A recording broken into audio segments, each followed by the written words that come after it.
It's the B-Tatum Show. It's the B-Tatum. It's the B-Tatum Show.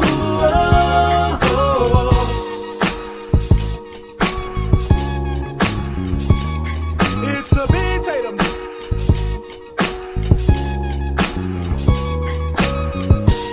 It's the B-Tatum Show. It's the B-Tatum. It's the B-Tatum Show.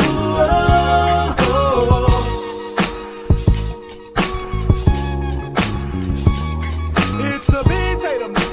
It's the B-Tatum Show. It's the B-Tatum. It's the B-Tatum Show. It's the B-Tatum Show.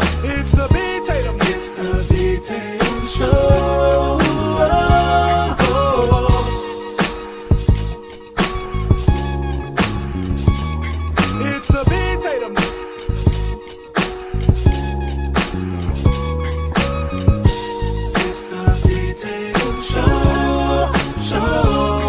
It's the B-Tatum. It's the B-Tatum Show. It's the B-Tatum. It's the B-Tatum Show.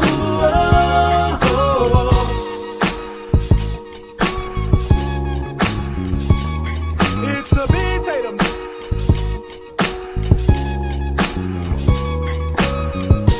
It's the B-Tatum Show. It's the B-Tatum. It's the B-Tatum Show.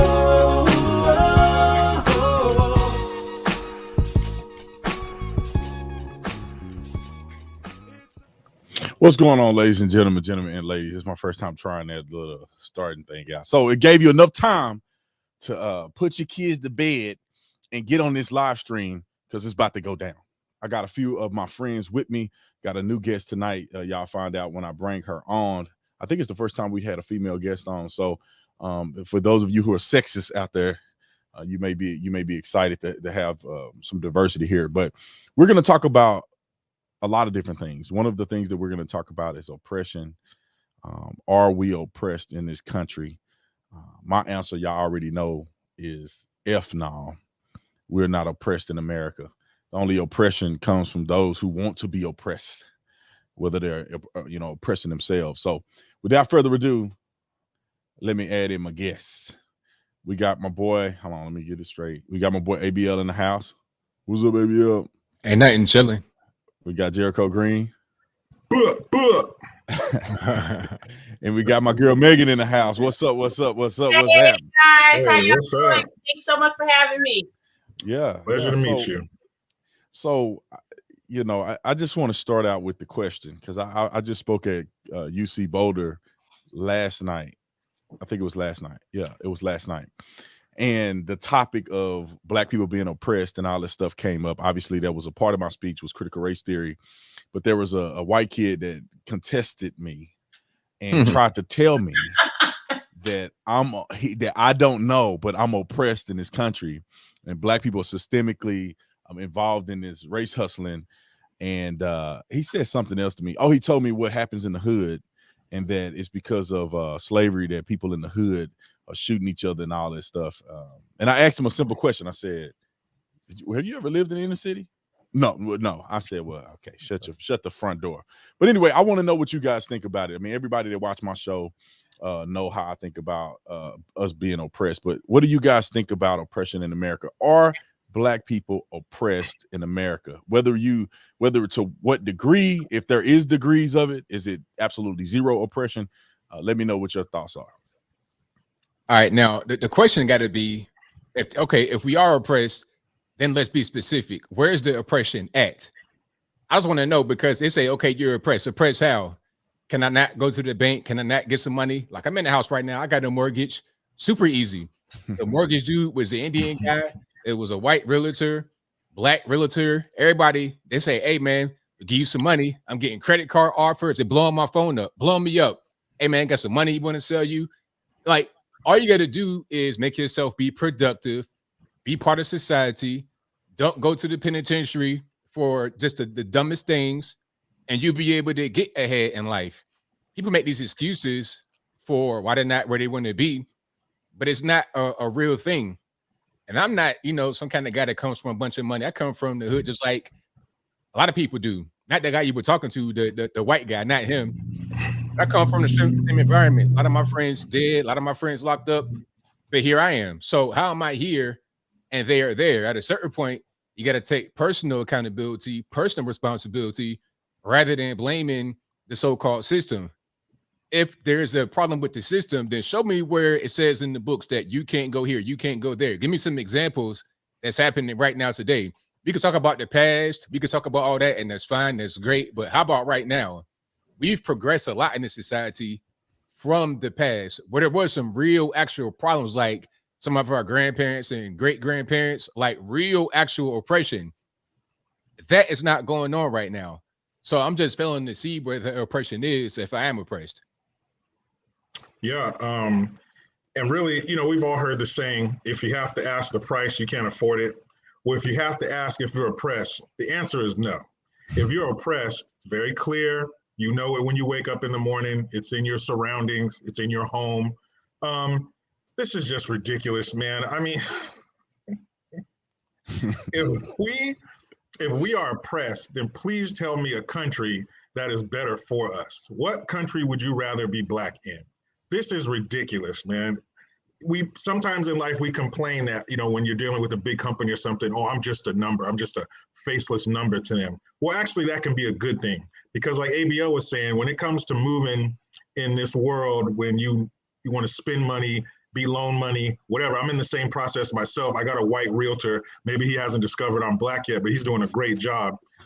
But when it comes to that kind of stuff, you are a faceless number, because all they want to know is, when I give you this money, am I going to get it back? That's it. You to these banks and stuff and the people that really matter financially, you are just a face. You are just a number. Good, because that's all I want to be. Let's base it on the numbers and my history of being financially responsible. Like I said, man, if you have to ask, the answer is hell no.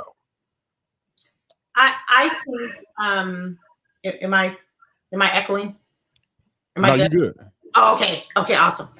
I think that, unfortunately, due to a lot of the choices that African Americans have made, they have caused an oppression. And what I mean by that is, it unfortunately is more common for, let's say, a Latino to get a loan for a house, because the lender knows for a fact that the Latino will do whatever it takes to make sure that they're able to pay their mortgage, including maybe 2 or 3 families in one home, maybe, working at the home, sitting at the Home Depot for a second, or becoming an attorney, or whatever it is that needs to be done. Because like you said, we're just a number to the realtor. The bottom line is, who is going to pay their bill? So unfortunately, the African Americans, or Black, or melanated, whatever you want to call them, have played this game so much that now they have been called on their own bluff. And so they have caused an oppression to all of the Blacks. Before there was a separation, when people begin to separate from slavery, and I talked about this before on my channel. I talked about how when slavery, when people began to the ability to become free from actually working on the cotton fields, some wanted to stay. They actually wanted to stay at Master's house, because at Master's house they had food, clothing, shelter, and what was needed to be done. They knew exactly what needed to be done. And freedom is a responsibility. Freedom comes with a huge amount of responsibility. It comes with a huge amount of intuition, and how are you going to make it, and so forth and so on. And so a lot of people said, well, screw it. I'm not going out there to New York or to the North or wherever. I'm not going to go out because it's going to take too much. That is basically what is happening now, in my opinion. I feel that this amount of freedom and accountability scares a lot of Black people, which is in fact oppressing them. They're oppressing themselves because they're basically saying, and I'm not saying all of them, and I wouldn't dare say that. I mean, I think we have to make a little bit of sense for me. I think that if you have a group of people enslaved, then obviously there is a system that has been put in place, right? But with that being said, that same system has been put in place for pretty much every race on this planet. Every race on this planet, to some degree, has been enslaved. It is just so happens that Black people can't seem to get it as it pertains to how you get out of that systematic enslavement.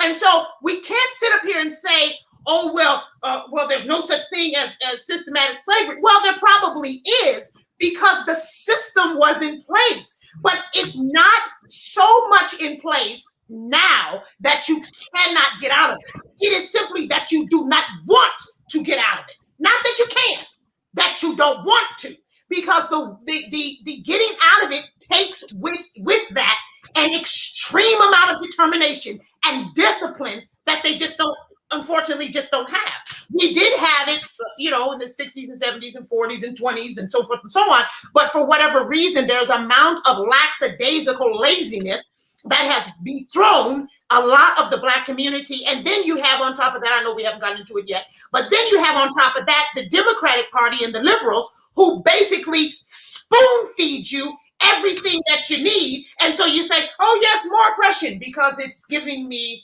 it's paying my bills. Oppress me by all means because it's paid. So. No, I think that everybody had some pretty good insight. One of the questions they say is that slavery occurred in this country and Black people started out at a certain point, which I understand that. But we fast forward to today. None of us really have any effects from slavery. Black people did really well in the 30s, the 40s, 50s. Black people owned a lot of different things. They innovated. They're Black millionaires. It's a lot of things that Black people did. It wasn't until really the 60s that we started really going downhill, in my personal opinion. When you look at the influx of abortions, influx of children being born out of wedlock, you look at, the crime in Chicago is just out of control, the shootings, and even the perpetuation of BLM as it relates to only caring about Black men who get killed by police officers, justified or not. That's really causing more of a problem now than I feel like that it was when Black people were segregated. I feel like we don't have nothing of our own, and the people who are very successful, they up here at the top making money, and they're looking back complaining. My whole thing is this: are there situations in this country where Black people in certain inner cities are at a disadvantage? Yes. Why? I believe it's mostly because of decision making.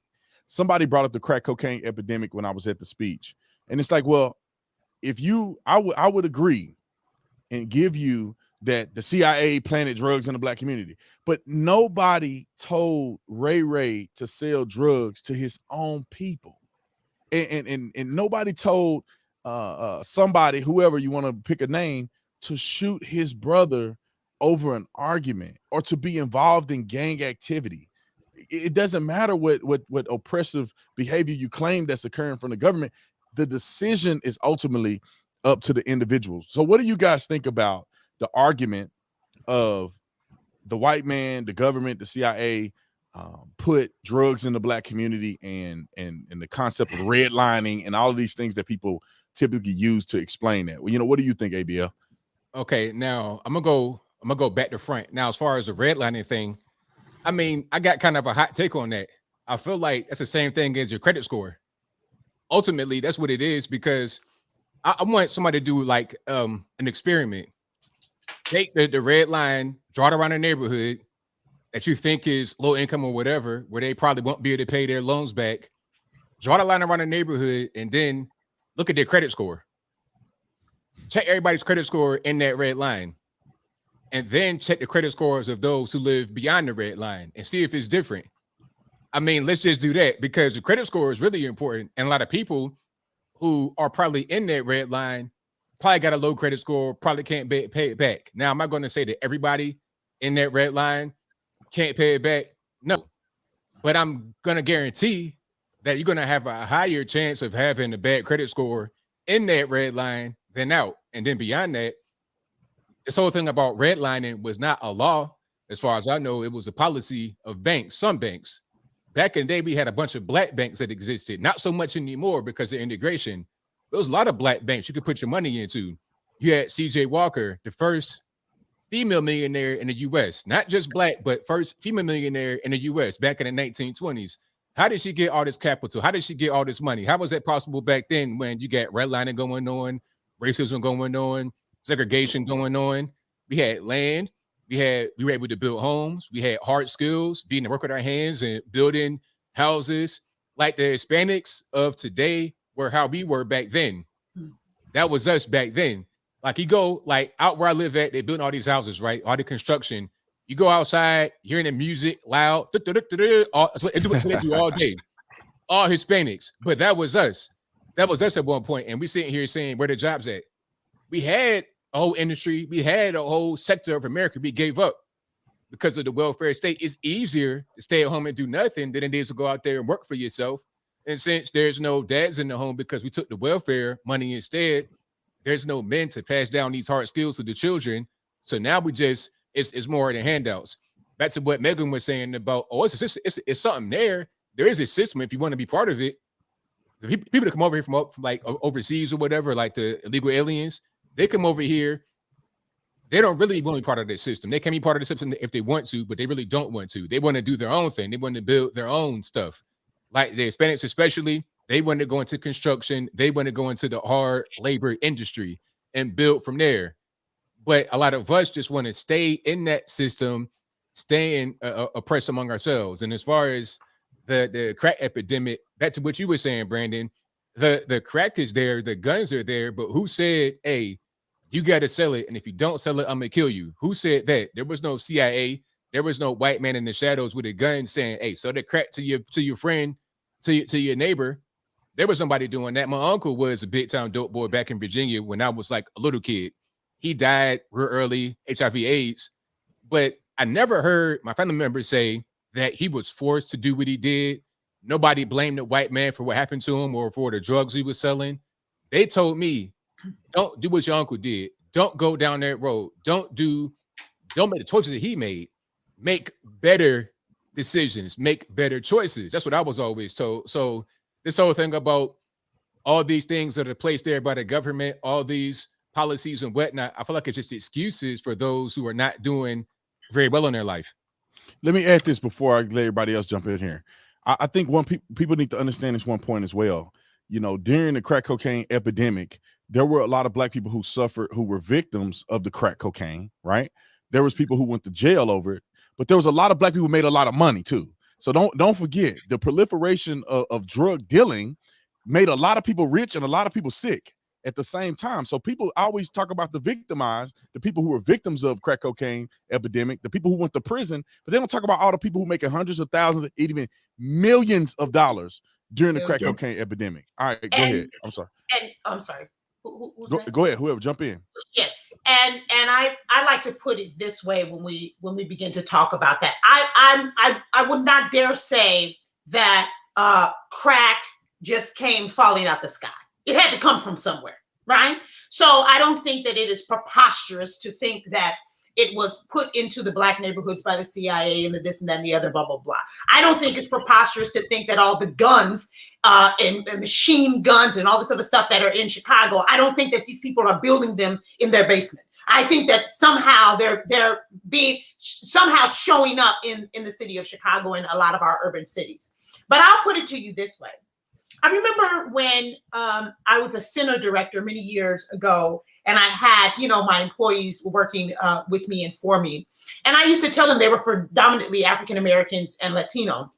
And I would tell them once a month, you should buy your meat from a kosher grocery store and put your meat in the freezer. And they would say, well, why are we doing that? And I said, because Jewish people won't poison their own. And that's what I say to so many people who keep telling me about black on black crime. They keep telling me about the drugs. And I keep saying, why is it that no one else poisons their own people? But Black people have this thing about poisoning your own. You can't eat food in the Black neighborhood. You can't walk down the street in the Black neighborhood. If I want to walk my dogs, I have to go past like 3 or 4 blocks. Then I can walk them. Like stuff like this is absolutely ludicrous. And I promise you that when I go to a predominantly white neighborhood, I have none of that problem. I have none of that problem as it pertains to if I'm going to get beat up, jumped, if I'm going to get stabbed, if I'm going to get shot, if somebody's going to try to steal my dogs, I don't have to deal with that kind of stuff. You have to deal with it in a predominantly Black neighborhood. And if you tell me, well, everybody kills who is in the location of where they live, everybody kills the people who they live with. That's a bullshit. Can I cuss? That's a bull crap lie. If I had to think about it, that's a bull crap lie to sit up there and say that, because the truth of the matter is that the crime rate is not that high in the Asian neighborhoods. It's not as high in the Latino neighborhoods. It's not as high in the Jewish neighborhoods. If that was the case, then everybody's rates in all of the cultures would be just as high as they are in the Black community. So that's not true. It has to be something other than people kill who they live around. It has to be something more than that. I'm gonna give you some stats real quick, Jericho. Then I'm gonna let you jump in. I'm gonna give people some stats real quick so they understand what's going on. When you look at the numbers, I looked them up yesterday or a couple of days ago, and I have the fresh numbers of 2019, 2020. 55.9 actually percent of all murders in this country are perpetuated by Black people, mostly Black men. 54% of all murder victims are Black men. And when you look at the white on white crime is what they call it. It's roughly about 85% of white people kill other white people. It's 96% of Black people committing crimes against other Black people or murder against other Black people. So you're talking about 10% more violence against each other that occurs in the Black on Black intraracial crime committing in the communities. And you're talking about Black men probably making up, just think about it. 13% of the population is Black people in general. That's including kids, elderly people, women, men. So just cut it in half. Just say half of the population of Black people are men. So you just go to 6%. Now, to argue that every Black man is a murderer is absolutely ludicrous. To argue that half of the Black men are murderers, which would be like 3%, is absolutely ludicrous. So you're talking about 1% of the United States population is committing over half of all the murders in this country. And so when you look at it, it's not that I'm saying these things to paint Black people in a bad light. What I'm saying is that the people who are crying oppression the most are oppressing themselves. And until we acknowledge these stats and the reality, it's never going to change. Go ahead, Jericho. Yeah, man, you apply those stats you just mentioned to anything else and nobody would touch it. If those stats were with driving or walking outside, nobody would ever leave the house. We'd all be agoraphobic. But to go back to what you were saying, how, they only shine a light on the I know, I guess what you call the negative side of the crack epidemic. Like you were saying, there are a lot of people who made a lot of money. I remember seeing a story about this dude. He got hooked, Black dude in LA, got hooked up with Griselda, what's her name? The lady who got Pablo Escobar into the game, like the cocaine queen or whatever. He ended up dating her. This dude was making $10 million a month cash. Wow. So it wasn't all downside. And I know it's kind of simple and kind of, boiled down, but it goes back to the family. It really does. Because every community has a drug epidemic. Black folks got crack, white folks got meth, now opioids. The Chinese community, Asian community had opioids for a long time. Mexican people are about the perico, the booger sugar. So everybody has their hand in this drug addiction cookie jar, but for some reason our hand gets stuck in there more than anybody else. For some reason, nobody else is doing what we do to each other. And poverty is not an excuse for crime. There are plenty of neighborhoods where people are poor, but their lives aren't in danger. You're not going to walk past a dead body going to school. So poverty is not an excuse. I hear people say that a lot. Well, they can't find jobs, so they gotta sell dope. That's just taking the path of least resistance. That's a very childish way to approach life. Yes, you could go out there and sell dope and make $2,000 in a night, or you could go work 9 to 5 and make that money in a month.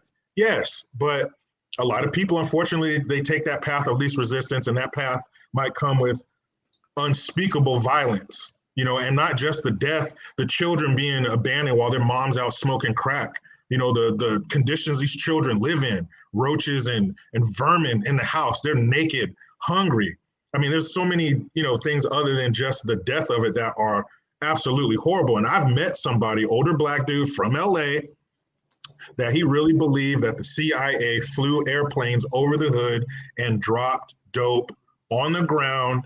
And I guess we came out like some Planet of the Apes, you know, sniffing around. What's this? You know what I mean? I mean, like, come on, are you serious?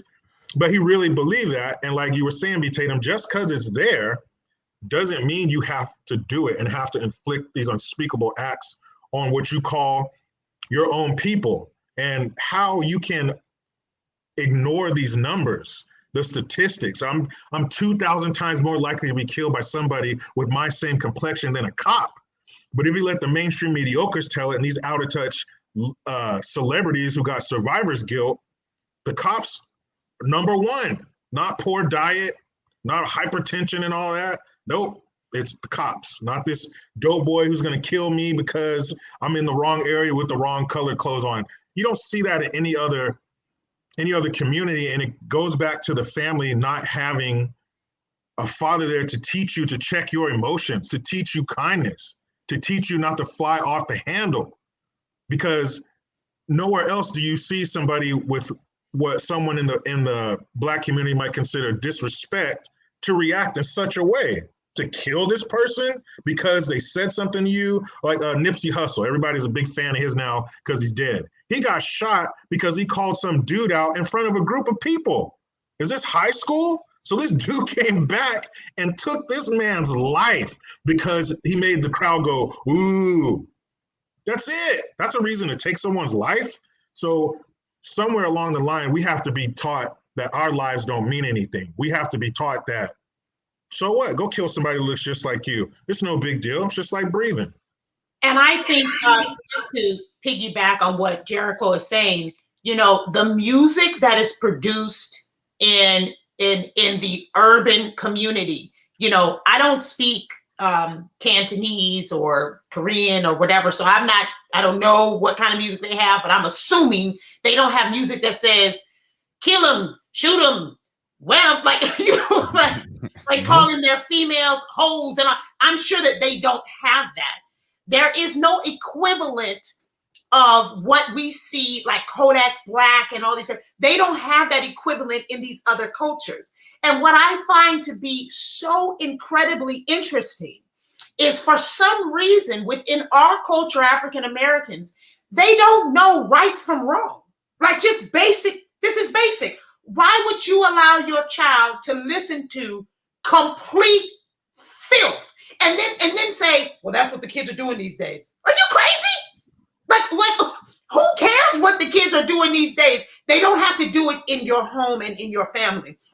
We are conditioning our children through the music, through the garbage food that they eat. We are constantly putting inside of them that their life does not matter. Every time somebody gets shot, it's not a big deal.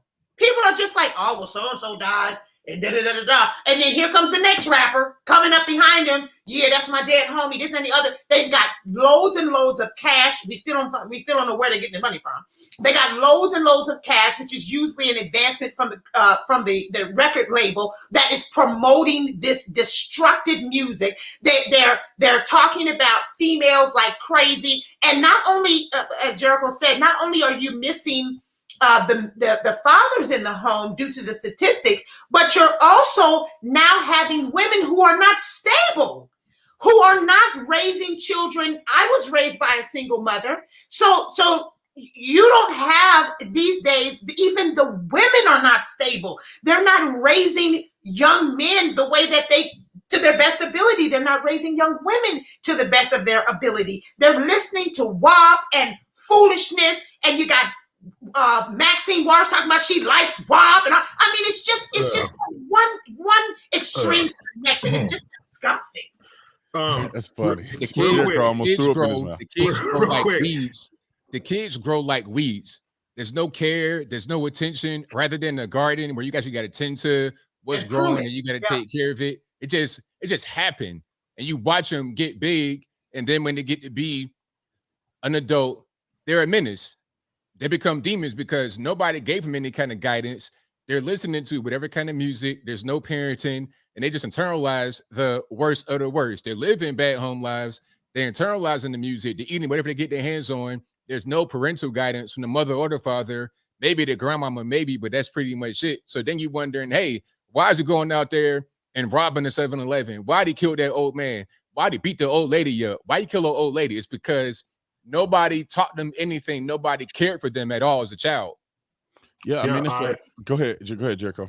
When I was, because horrible rap music is not new. I'm a child of the 90s and the 2000s. So I heard the Too Shorts, the Uncle Luke's, all that. But here's the difference. In my house, there was a firm line drawn between, and we weren't allowed to listen. Don't get it twisted. Right. If my mom caught us listening to that, or my dad, it's a rap. So we were listening to that. Like my brother would turn it up low, and I'd be listening at the door for my parents coming up the stairs, so we didn't get caught with contraband. But one time, my mom, she was at work. She came home early, and I had just bought Dr. Dre, Outkast. I had like a stack of CDs. I was bumping on the tall speakers in the living room. Oh, man. And I hear the door. I'm sitting at the computer. I hear the door open behind me. I see the sunlight come in. And my mom comes in. She said, hand me those CDs. And back then, CDs were like $18 a pop.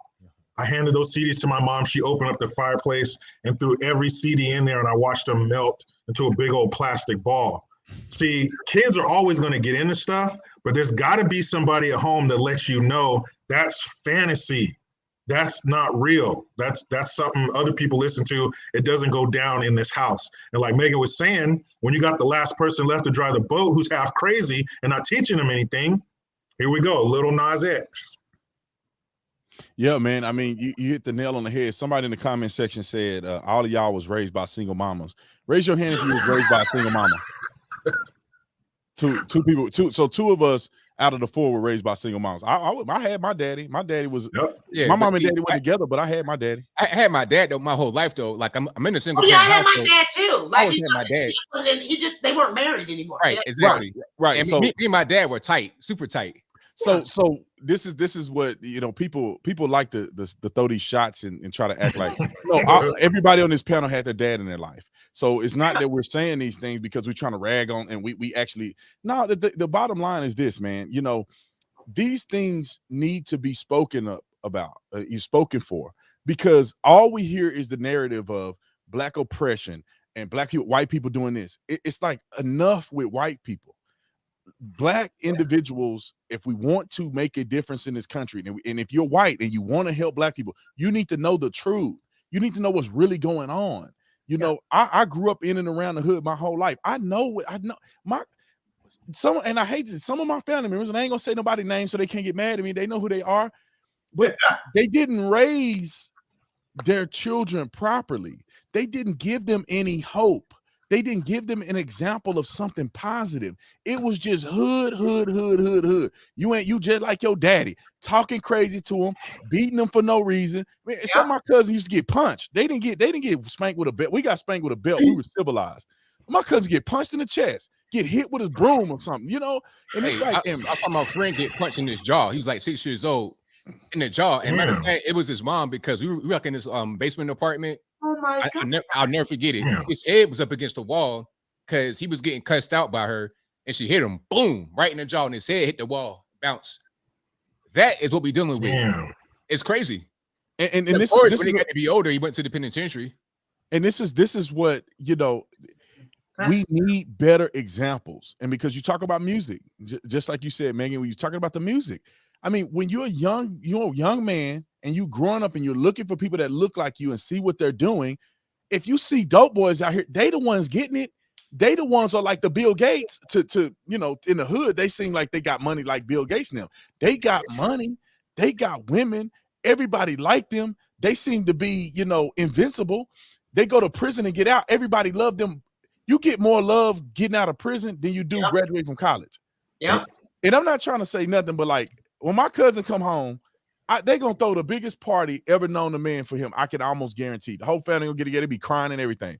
When I graduated from college, there was a good amount of my family members that showed me some love, but it ain't gonna be nothing like getting out of prison. And when you perpetuate that ideology, that's when things begin to fall apart. Real quick, you have something to say? And what other race admonishes people for being successful or trying to better themselves? That's another unique point about that Black folks have, is I've never seen another race tear somebody down for trying to better themselves. Why you talk like that? Why you reading all the time? Why you always doing this and doing that? That's part of the reason that we're having a tough time breaking out and catching up with the rest of the world, or the rest of the country, because like B. Tatum was saying, 13% of the population, we've been 13% for a long time. For a long, long time. We kind of plateaued at 13% of the population. What other group does it? If you got people built inside of your inner circle, literally inside your home, tearing you down, that's going to be tough to rise up and realize your full potential when the people who are supposed to love you are the ones tearing you down, making you feel bad. You don't even want to share your successes or your achievements because somebody is going to tear it down. And something that us conservatives of darker complexion get accused of is wanting to be accepted by white folks. Nobody wants to be accepted by white folks more than somebody that accuses somebody of wanting to be accepted by white folks. I believe I can do what anybody else can do. Anything you can do, I can do better, or at least the same. So instead of complaining about what the white man's not letting you do, and you're outside in the cold looking through the window, I'm sitting next to the white man, he's passing me the mashed potatoes. What are you waiting for? Go get it. We talking about somebody holding you down, or I can't do this and can't. Man, go get it. People risk their lives to come here and get what you have. You got a head start. You're already at the finish line and you can't figure out how to step across it. Come on, man. I want to jump into the going into the community, because a lot of people say, y'all ain't in the hood. Well, let me just say this, man. I think it's incredibly impactful if you can empower people through words, right? Because people can be anywhere, any hood, anytime, late at night. They can hear the things that you say on social media. They can pick up a book and read the things that you've jotted down. Those things are incredibly important as well. Going into the hood where I grew up at, especially if you're successful, is very dangerous. I don't know what hood some of these people are living in, but like Nipsey Hussle is one of the examples. You go into the hood and people get hypnotized with jealousy and hatred. Yep. They see you and they like, oh, you think you better than us. You making money. You doing this. You ain't really from the hood no more. Somebody gonna show you, and they ain't got nothing to lose, and they'll serve you in the hood. A lot of these rappers have been murdered in their own hood by people that they probably know. And Lil Boosie said it on an interview with Vlad TV that these people are hypnotized with hatred. And these rappers and all these people that are being promoted as the example of black people, it's all fake. These dudes, they living in penthouses. Rick Ross still talking about drugs, and that fool is living in, I saw his mansion the other day. This fool live better than half of the white people, more than half of the rich white people in this country. Right. I mean, these rappers, they living up in Beverly Hills, and they not in the hood like that. They go in the hood to record a music video, just like Kevin Gates. Kevin Gates had a music video in the hood. He live up in the mountains somewhere in California. So I wish that we would address these things and focus our energy on saying, how do we improve the things that we're doing to ourselves? And then we can go further and do more. ABL, you got something? Yeah, this whole thing about the hood, I don't understand how that really makes any sense, because you don't have to actually physically be at a specific location to help people. You have the internet. Everybody has their phone. I know Joe Biden says if you're black, you can't use the internet. You don't know how to really navigate the World Wide Web or use a smartphone. I understand that, but this is not the reality. You go to the hood, everybody's on their phone, everybody's on Facebook, beefing and stuff like that. Everybody's on Twitter, Instagram. Everybody has it. You're getting guys locked up over their Instagram posts. So everybody has it. So when I post a video, or y'all post a video or talk about something, people can see it. They can reach us that way. And if they want to come to see us speak in public, or we have an event somewhere else, it's like they come to the mall to get the hottest Jordans or whatever they want to do, have a good time, go on the arcade place or whatever, going to get something to eat. They can go to that same exact place and come and see us. You don't have to be right in the center of the ghetto with, you know, in the most dangerous spot, waiting to get shot or harassed or stalked by somebody. Ain't no point in doing that. Go to a safe place where the hood folks go to have a good time themselves. That seems to make sense. People say stuff like that to discredit us because they don't like what we say. They rather just not say it. So then come to shaming language and stuff like that. Oh, you're not there and you're not here. All of that stuff is bogus. Yeah, now I want to jump in about the white liberal, because I think we've articulated.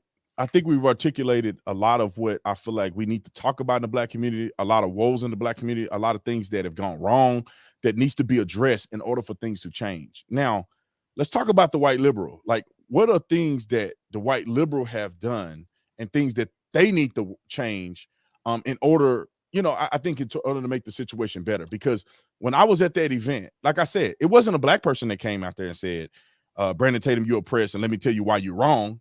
It was another white kid that never lived in the inner city, have no idea what he's talking about, listening to critical race theory taught by one of his white teachers. So what is the effects of the white liberal in y'all's opinion? One of the worst things that ever happened to the Black community. And I think what they can do is just leave people alone. I don't know, take that need to help something, that need to nurture something, to baby something, to treat something like a kid, and put it on something else. I don't know, but you're not helping people by taking away their personal responsibility. That's only harming them by telling them it's not your fault, because when you take away responsibility, then you take away people's responsibility to act a certain way. Now I'm absolved of all wrongdoing because it's not my fault. It's out of my control. Like if somebody's sick or something, they can't control that in some cases. So you can't fault them for the way they may act. So it's the same kind of thing. It's very damaging to take away somebody's personal responsibility, because that's power. That's power, knowing that I can rely on myself, that I can make my own decisions, and that even my shortcomings are on me. You know, you grow from that, you learn from that. But if you keep putting a stool there for them to make it over the wall, you're hurting them, while everyone else is strengthening their body, getting stronger and better by pulling themselves over that wall. You keep helping them. So you're causing their mental muscles to be atrophied. They're not using them. They don't have to. Here's your check. You don't even got to go to the mailbox no more. We'll load your card. You don't got to do nothing. You can just sit there, Amazon, in front of the TV, loving hip hop, whatever you want to do. But taking somebody's personal responsibility away, it hurts for generations, because they believe it. They pass it on to their kids. Like someone just said in the on the super chat, you know, when your parents beat you down like that, that affects you. That affects you, and it affects how you turn out in life. And by telling somebody it's this mythical white man or this person out here who's keeping you down, you're really robbing them of some real growth. You know, if you take a look at places like Oregon, that is a predominantly white state, and you have an incredible amount of people who are screaming Black Lives Matter and all this other kind of stuff. I haven't done an empirical study on it, so I'm just going to kind of guesstimate. But it seems to me that the overly aggressive liberal is always someone that was not picked to play football. It's always somebody who wasn't picked to play, you know, basketball. It was somebody who was like last to get picked, or nobody at all. We're talking about people who have like the middle child syndrome, who are just so upset because, oh my God, you know, I need some reason to fight for something. Look at me, look at me. You have a bunch of people who literally are just jumping on the bandwagon of a movement that has absolutely nothing to do with them at all. And really, to be honest with you, it seems to me that the Black Lives Matter movement, whatever it was supposed to be, or I mean, we know what it's supposed to be, but if you just say Black Lives Matter, just those three words, that movement has been completely and totally hijacked by a bunch of liberals who just want to go into the Home Depot and steal a bunch of wires so they can pull the copper out of them. Like, you now have such you have completely crippled the police because of this Black Lives Matter movement, which has caused all these riots and all this other stuff. So now the police hands are completely tied. They can't do anything. People are walking into CVS with trash bags and just loading it up and just walking mean, some of them are black, but a lot of it is just all kind of different nationalities that have completely hijacked this whole thing. So my question is, in what way does stealing stuff have to do with Black Lives Matter? What? Nothing. Are you stealing the stuff and going to give it to the black people in the hood? Are you going to go take them cords and give it? When you strip the cords of the copper, are you then going into the hood? When you taking them Cadillac converters out of people's car, are you going to the hood to give them the money? Like, this is gotten so absolutely ridiculous that you have, even if you were for the Black Lives Matter movement, because in your heart you felt that Black Lives Matter, that was your reason. Now it has gone completely haywire, and it is just violence and theft. Period. That's it. So a young lady in the comments wrote a super chat. I think she disagrees with us, but I can't see a coherent message from her. I think one of the super chats said, "Love these pick last scenarios." Not Megan, read the room. It's always different in every scenario. I have no idea what that means. I mean, I don't speak that language. Read what room? The room I'm in right now? Yeah, well, I don't know. I think all of these people agree with me. I don't know what she's talking about. What room? I don't know. Yeah, who knows? I mean, some people just maybe they're nervous when they type it in. I don't know, but I could imagine somebody may have a disagreement with us, obviously, because people who are liberal, they think that what they're doing is correct and they think it's right. But I mean, I think it's quite obvious, man. There are people out here who want to really be somebody. Like Megan said, they want to be somebody. They were nobody. They got picked on. They don't have a purpose in life. But you know what? If they tell you to wear a mask and they tell you that you're not doing this, and I'm standing up for black people, they feel like they're actually a part of something. Finally, they're doing right by they ain't thought of nothing. They ain't read nothing. They ain't studied nothing. They don't know nothing. They just jump on the bandwagon and say, look, I'm going to associate myself with this group because it makes me feel like I'm somebody. It makes me feel like I'm actually doing some work in the community. And unfortunately, I see it all too often that a lot of these young white people who claim to be far left and liberal, they have no idea what's going on. No, they are still acting as if any one of us, black, white, or indifferent, have anything to do with slavery. They are acting like black people, like you said, like black people don't know how to use a computer, like black people don't have IDs, like black people don't know how to function in life. There was I think 2 or 3 black people that made the billionaire list this year. I mean, black people have been very successful. You think about a lot of major inventions, the stoplight, automatic transmission. You're talking about the peanut extract that George Washington Carver created. I don't know, hundreds of different inventions through. Madam C.J. Walker being the first female millionaire at any race. Like, black people have done incredible things. You talk about authors of books. You talk about even today, Thomas Sowell is one of the most brilliant men to ever live. I forget his name. That ran for president. I was Ben Carson, one of the greatest neurosurgeons in the entire world ever. Black people have been very successful, independent black people, and typically those people lean more conservative. They have wisdom. They don't buy into the narrative. So I'm not gonna run my mouth too much. I know, Jericho, you had something to say, or whoever want to jump in, go ahead. I just want to say real quickly that this Black Lives Matter movement and all of this liberalism is nothing but a rebellion. It's like teenagers. And that's why they have a whole bunch of young people who are jumping on this, because it literally is rebelling against the conservative morals. What are conservative morals? The conservative morals are you have a 2-parent household, be in the house at a certain time, don't be outside running crazy, read your homework, do your schoolwork. You know, these are the conservative views.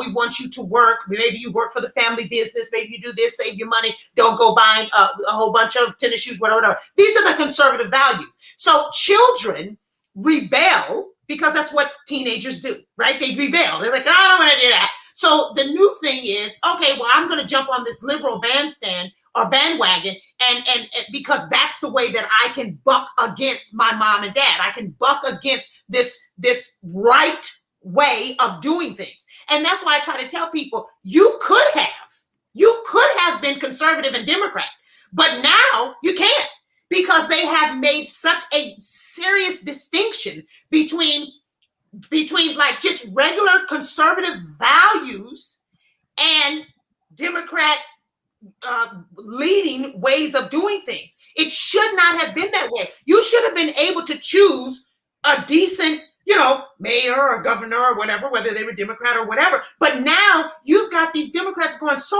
far left that it's like, yo, what's this? You're forcing me, like you're forcing my hand, because basically, if I vote for you, I won't be able to have my own business. I won't be able to pay a decent tax. I will have to have all kinds of illegal immigrants coming in without proper due process. Now you're taking away the jobs from the medical industry. You're going to have a bunch of people coming here without even licenses. I mean, it's just like, come on, man. You can't even be a Democrat and make sense.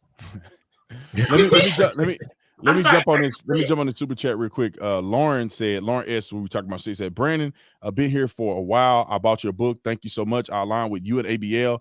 I just can't stand the stereotype. I can't stand it's a stereotype picked last. Does anybody understand what that means? I don't get it.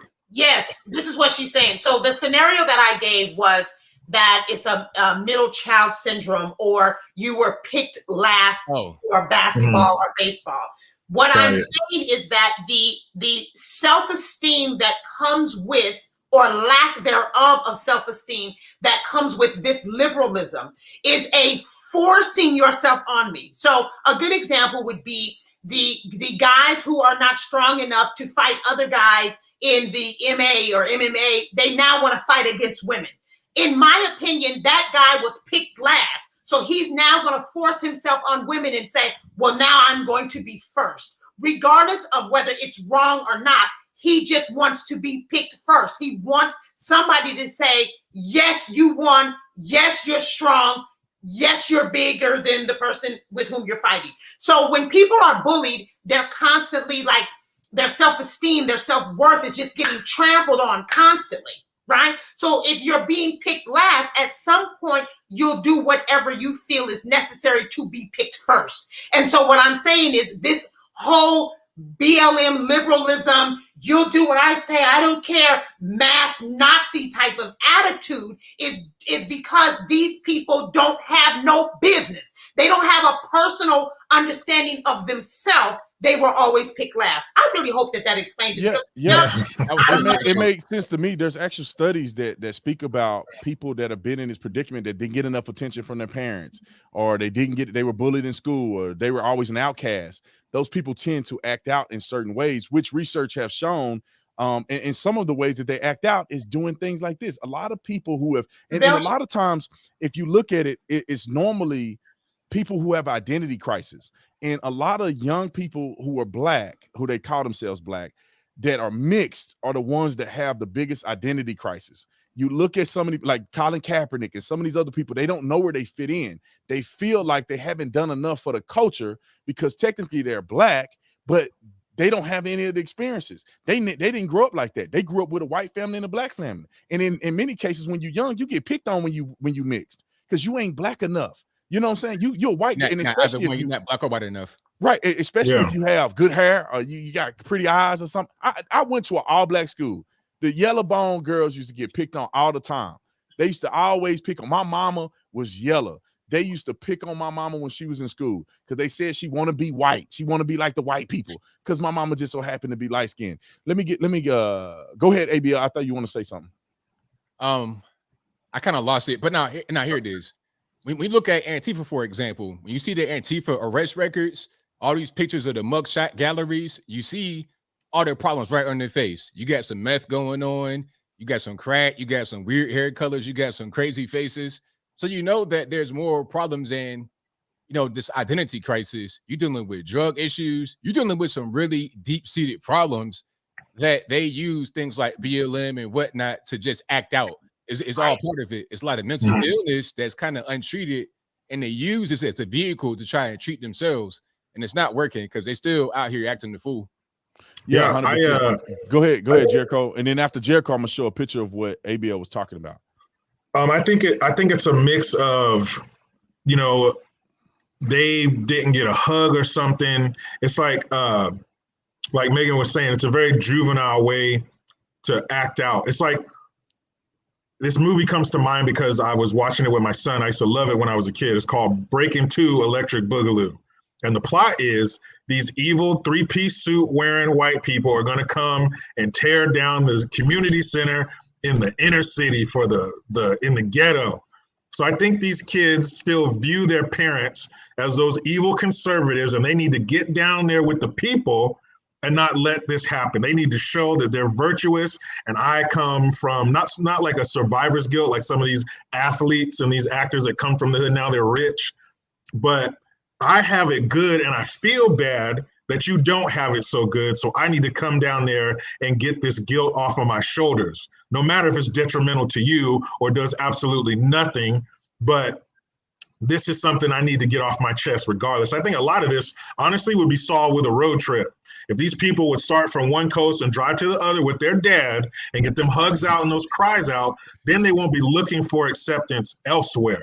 They won't be forcing that on us and all these crazy, you should be able to use the bathroom or who you identify with. All this crazy crap would all be solved if they get that acceptance that they're looking for. But the world is not the place to get your acceptance. The world is not in the business of acceptance. The world is in the business of running.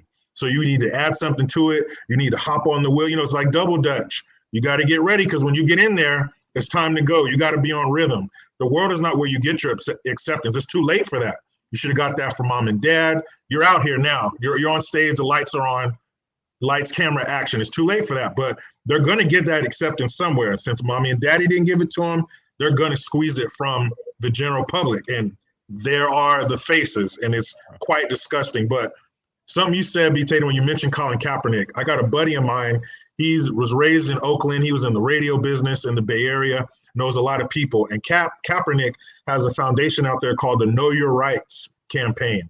And it's to show the inner city kids know your rights, which is a good idea. I think we all need to know our rights. But this is for the inner city kids and the kids of color and indigenous and all these other buzzwords that make me want to take a shower after I say them. But the people who are out there with the Know Your Rights campaign and out there in the streets doing what they do, they're all Asian. So they use, the Know Your Rights campaign.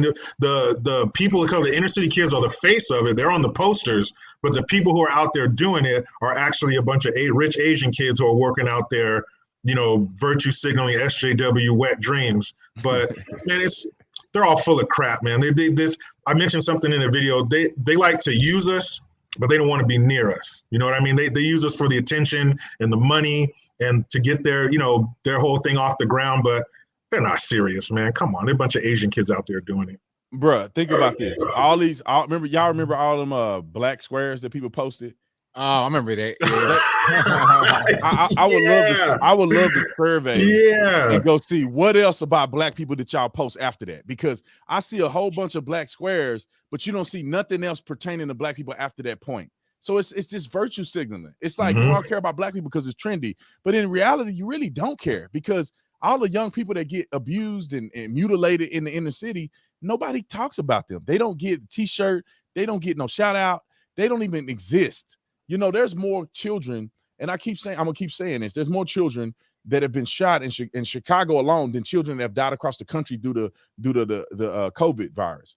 That's a scary, and most of these kids are black kids. But I'm gonna show y'all these pictures because I think ABL was on to something. I mean, you can just see, and this is just random stuff. I mean, this is not me really picking them out in any kind of way. It tells you the whole story right there. Let me see if I can make it a little bigger. Right there. Well, it's all anger. It's anger. Look at, just look at them. These are. Did this look like people that have been rejected? I mean, this guy, you don't know if you're a guy or girl, got his hair swooped over like a girl.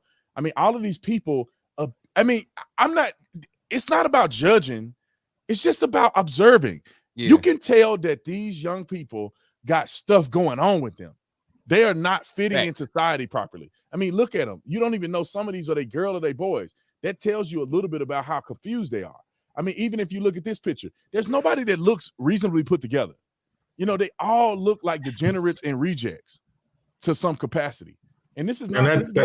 Go ahead. That dude with the eyeliner on made me mad. I do not like the way that dude looks. Come on, the eyeliner. Come on.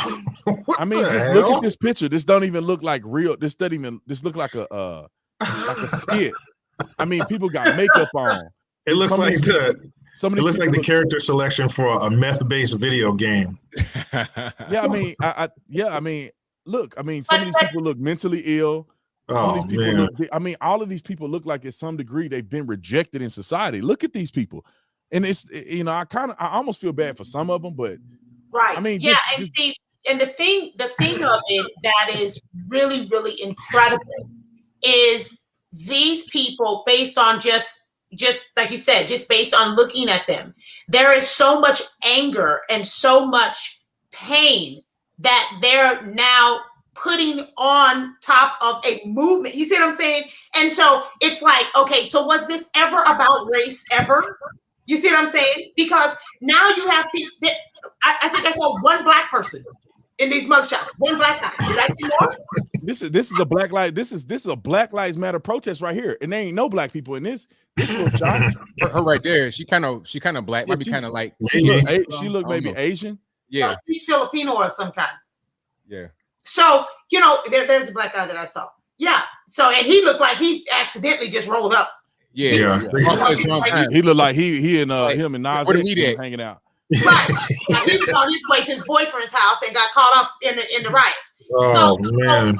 But, you know, this is what happens. And so then you have now a whole bunch of angry people fighting against what has been fighting against demonized conservatism, right? Mm-hmm. So now with the demonized conservatism, everything that a conservative says is 100%.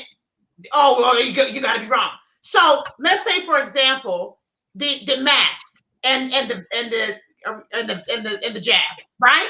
Now, if you were to say, well, this is now everybody is under this scrutiny. This is not a black thing. This is an everybody thing. This is the United States of America thing, right? But so now you have people, just because you're saying it from a conservative standpoint, they're like, oh no, we all need to get it. We all need to get jabbed up because if you're saying it from a conservative, and I'm like, yo, this is not about race. This is not about racism. I'm telling you, this is about the rights of every single person in this country. Are you not understanding? But they're so angry. They're so upset. They've got so many daddy issues and mama issues. And one person in that picture took a razor and just shaved their head right in the middle. Come on, man. Last time Britney Spears, she just got free. She just the other day. Shout out to Britney. Yeah, last time she did that, they locked her up for a little while. Couldn't get a hold of her money. Couldn't talk to her children. So we cannot just ignore that people are coming from a place of pain. People are coming from a place of anger. They're also coming from a place of rebellion. And unfortunately, you cannot put these people on the front line and think that they know what they're talking about and that they're going to lead our community or lead our culture or lead our nation. You don't want to follow them people in that mugshot. No, yeah, I wouldn't follow them anywhere. They don't. They like to not take pictures of those people. You know, in the mugshot, you get a glimpse of them, but when they show it on the news and they do all this, they try to interview the rational people, which is probably far few in between. But it's most of these people that are willing to go out and commit crimes. They don't have a life. They don't have nothing to look forward to, so they don't care about going to jail. You know, that's why a lot of conservatives don't protest the way some of these leftists do. Is because people got jobs, they got work, they can't afford to go to jail. Yeah, family, they got kids. They can't just go out there and just throw their whole life away. Yeah, I'm not trying to go to the booty house. You know what? But never booty house. Hey, stop me when I'm lying. So never again, you know, people with pain and dealing with issues, whether it be upbringing, drugs, whatever pain these people are dealing with is not new. Nothing is new under the sun. But never have they had such a machine behind them. The media, the government. Right. Never. When have we ever seen a part of a major city just say, let them have it? Let them have just no police, no nothing. Let them have it. That in a civilized society cannot exist in the same space at the same time. That is insane.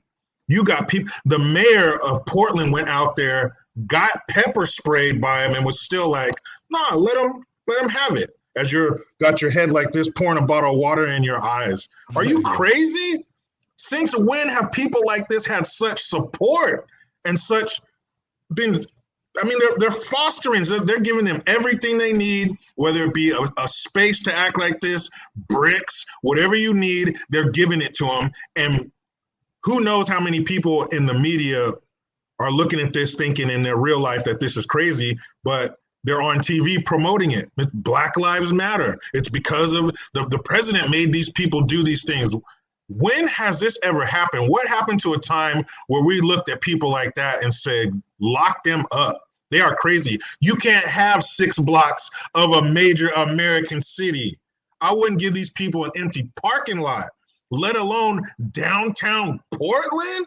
And what about, and that's just one place, but what about the businesses and the people that just want to walk down there and enjoy the scenery and spend their money? What about them? Since when are we letting the children having the tantrum make the decisions?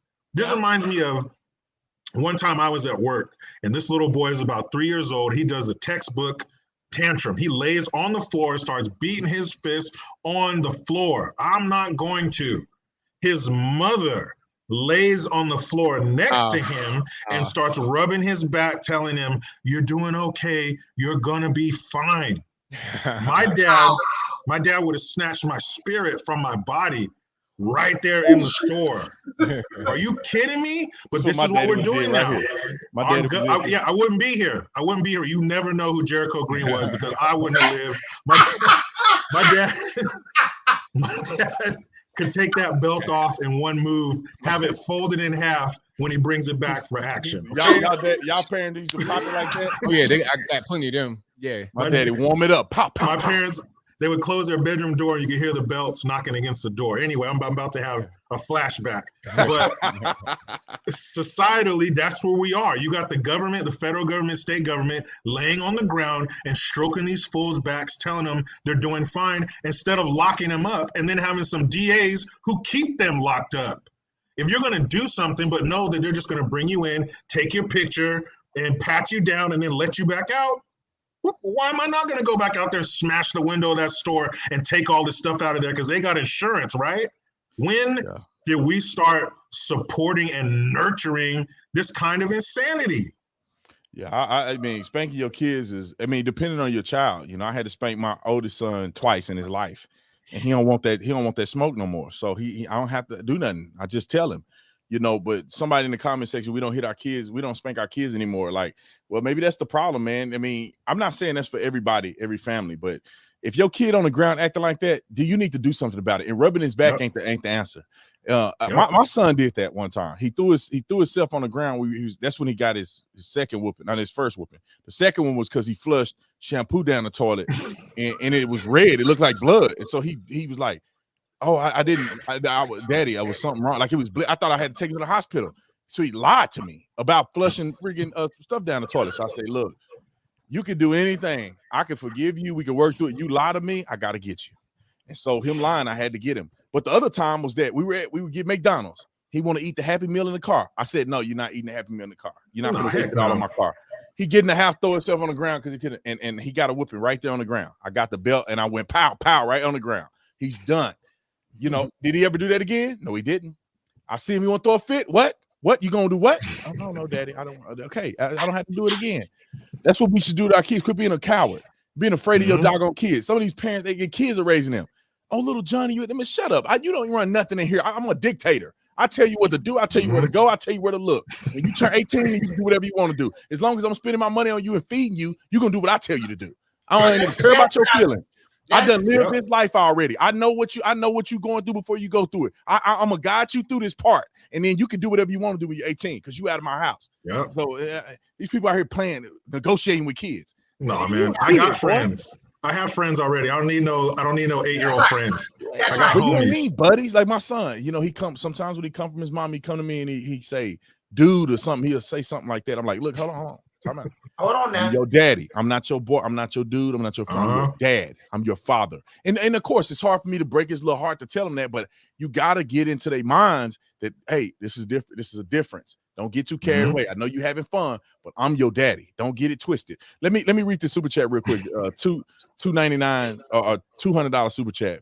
I'm sorry I couldn't put it up on the screen because it timed out, but just wanted to say that whether you are brown or beige in the color spectrum, there is no black and white anymore. Not since color TV. Keep up the good fight and keep speaking the truth, even if it isn't an angry, unpleasant truth. I appreciate you trying to fight a good fight. I appreciate it. Say 1122. I appreciate it. Thank you so much. That's awesome. Yeah, appreciate it. $200 super chat. That's a blessing. So I know we over the hour period. But I wanted to ask one more question. Oh, this is only for an hour? Oh, yeah, we're gonna just do an hour. We can do longer if y'all want to go. Y'all want to go a little longer. I done put on some good lipstick. I thought we was gonna be on here 3 hours. Shit, let me bring out the burgundy on these players, boy. Y'all gonna get Megan going, man. I'm telling you. Can I say something about the spanking? You know, I really don't. I don't think that all children have to be spanked, and I do think that sometimes you go ridiculously wild with the whoopings. You know, I do want to just point this out. But it is imperative that you know your child. You cannot listen. I have a nephew, right? And my nephew is now he's huge. He's a sheriff, and he's big. He big like Tatum. Like he's big. He's a big dude. But when he was younger, he did something. He talked back to my grandmother, which was his great grandmother. He talked back, and I found out about it. And I'm the person in my family that you should never tell me anything because I over exaggerate everything, right? So I found out that he did it. So he was like 9 years old or something like that. And he talked back or whatever. And I went up to him and I got real close in his face. And I said, if I ever hear of you disrespecting your grandmother again, I'm going to beat your bleep, right? And I said it I was right in his face. And ever since then, he's like scared of me. Even now, he's like, hi, Auntie Megan. And I'm like, because he talks real low. Hi, Auntie Megan. And I'm like, hey, what's going on, boy? How you doing? No, nothing. Like, he's very respectful because he knows I'm crazy. I don't have to beat him. I don't have to beat him and hit him and all that other kind of stuff. And at this point, I mean, I'd have to shoot him. Like, he can't. Because he would just pick me up and throw him. But he knows respect because I don't play. You don't always have to beat your kids, but they have to know that you're serious. And if it ever comes to it, then, you know, like my mother told me, I will kill you. Period. Forget the beatings. You just won't be here no more. That's the end of that. You know, whatever. You know, we ain't got to be going through all this beating and all this other kind of stuff. The bottom line is my mother told me that it was important for me to learn respect in the household because she didn't want the public to teach me respect. Yep. Yeah. That was the number one point. That's what she used to tell me all the time. Megan, it is imperative that you understand what to do, how to do it, and so forth and so on, because I cannot afford for somebody else to teach you a lesson that I should have taught you here in this house. Yep. I did 100%. But I think everybody out here boundaries. You got to set boundaries. My daddy told told me me boundaries. The kids are going to he'll kill me. The kids are going to try to test themselves. They're going to test what their boundaries are. If you just let stuff go and you don't set a boundary, a clear line, like, hey, don't go beyond this point. It's a gun line. Don't cross that gun line. It's about the gun line. Tell them about the gun line, boss. Don't cross the gun line. It's true because you have to set the tempo with your children, and you should be the authority. Like I remember when I got arrested when we were 9. I was 9. I think my brother was 11, and then my cousins went all the way up to 17. But I remember I wasn't really afraid of the police. You know what I'm saying? I knew that they couldn't do nothing to me. If I wasn't like fighting them or nothing, they weren't going to do nothing. But my dad, on the other hand, I didn't know what Mr. Tatum was going to do. He told me he'd kill me. You know what I'm saying? He was in the police station when he came to pick us up and said, I'm going to kill him. I'm going to kill him. Where they at? And we looking at each other like, me and my brother, we like, nah, we got to stay up in here, man. Y'all see the way he acting right here?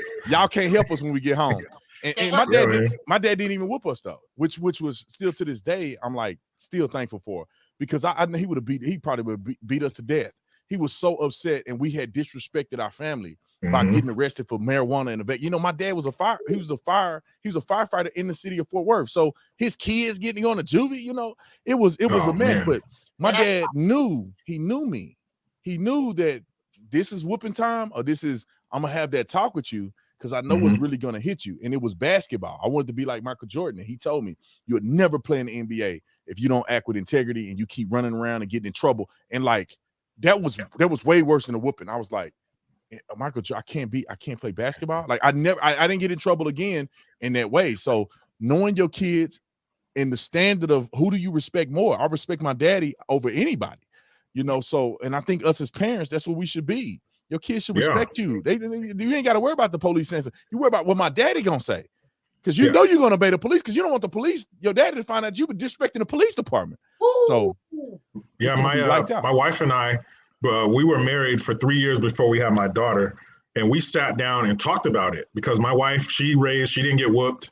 I did get whooped. So before we even brought another human into the situation, we had to discuss how we're going to handle things. And to this day, I haven't had to whoop my kids. You know, it's my presence, my voice, keeping my promise. Like, if you do this one more time, because if you're not going to do it, don't even say it to your kids, because in 5 minutes, they're going to realize you ain't for real, and you might as well just lay down on the ground like a doormat, because it's a wrap. So if you say you're going to do it, you got to do it. And I do. And so far, so good. My daughter's 9. My son is almost 6. You know, we're doing all right. No one's had to feel the wrath. But I told my wife years before my daughter even existed, I'll do it your way. You're my wife. I'll try it your way. But no matter what, I will have respect in my house, period. I just can't have somebody whose life and existence is in my hands disrespect me or tell me what's going to happen and what order it's going to happen. I cannot have that.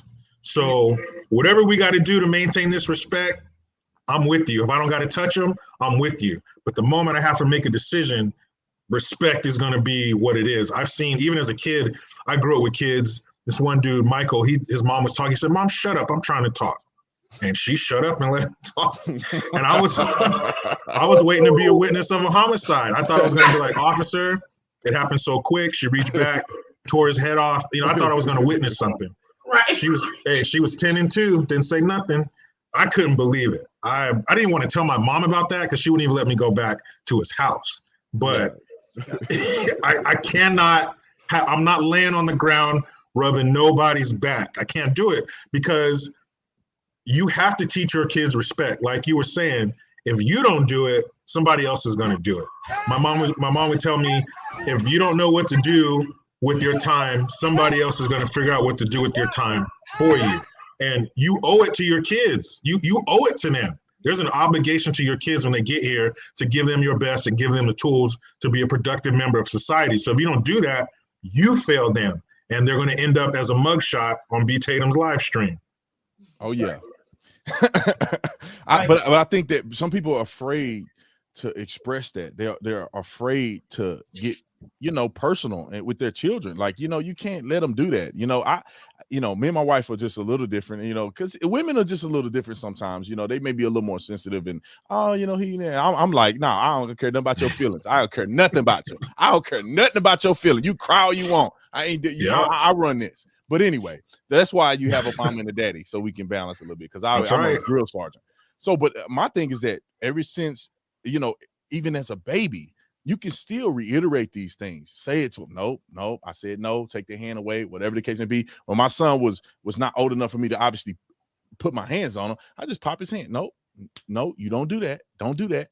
And I keep the same energy all the way through. And there's no inconsistencies in daddy.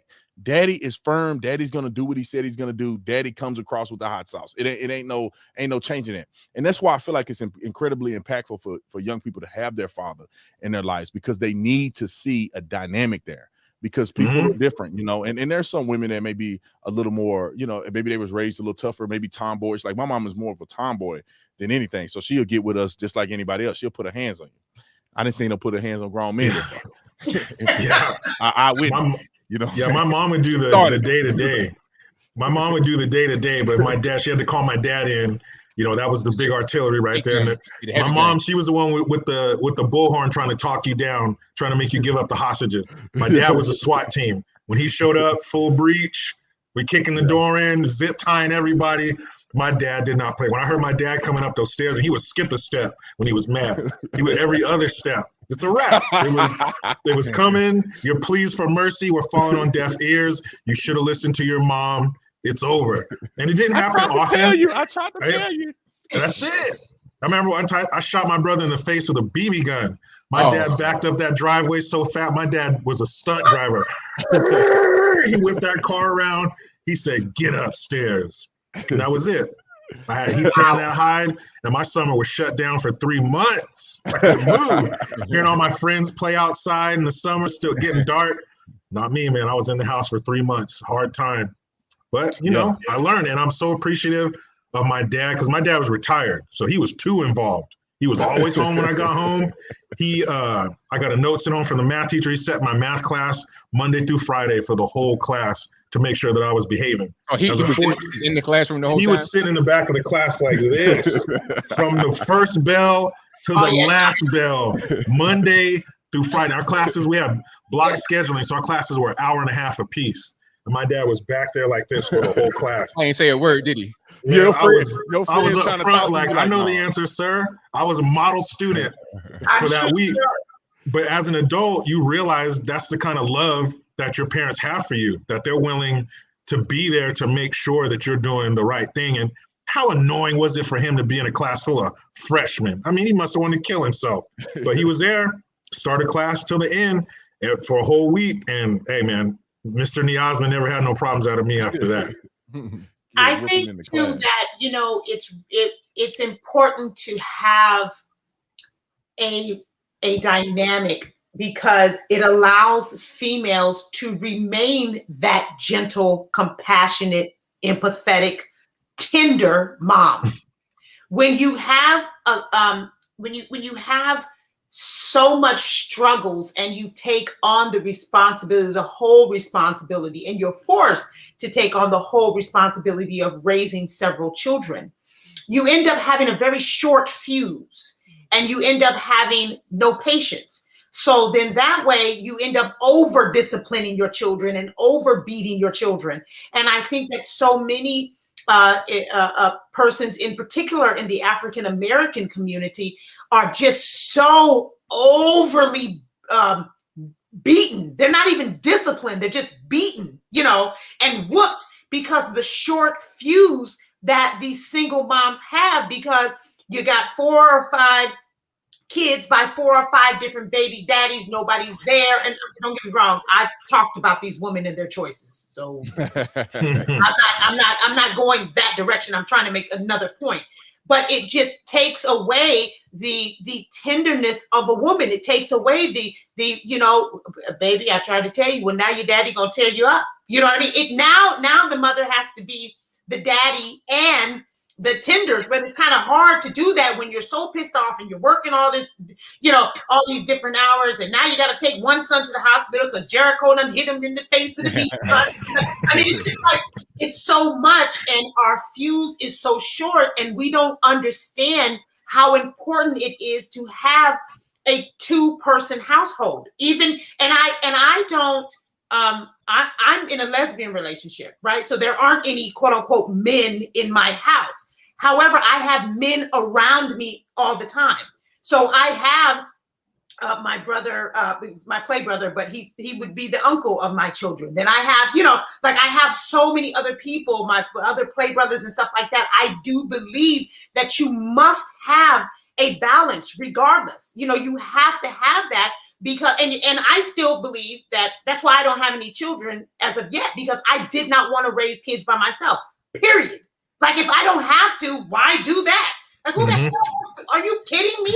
I'm barely with my 2 dogs. Like I got kids talking back, and you imagine if I had a kid who was just like me, it would be a freaking nightmare. I need help. Yeah.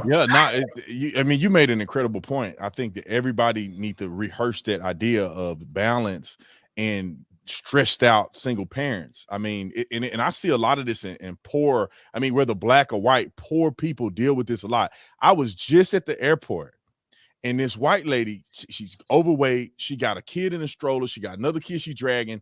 And one kid, she went into the elevator. The other kid is drifting off in front of everybody. She said, come here, stupid. And like Oh, you can see man. everybody in the airport just be like, Oh, whoa, wait a minute. Like you going, she called him stupid. And the kid, and so you could tell she's just overwhelmed.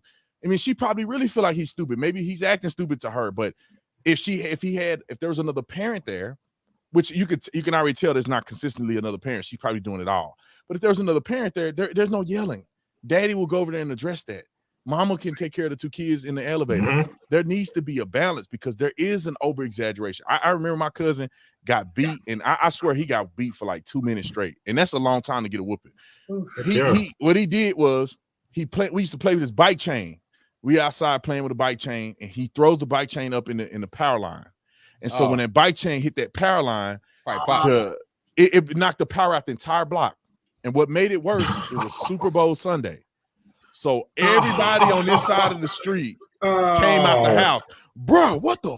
You know what I'm saying? So everybody mad. She took him to the backyard. It wasn't even in the house. She got him outside. She got a switch, and she was just going. I was like, dang, she whipping him for a long time, man. And you know, he was hollering.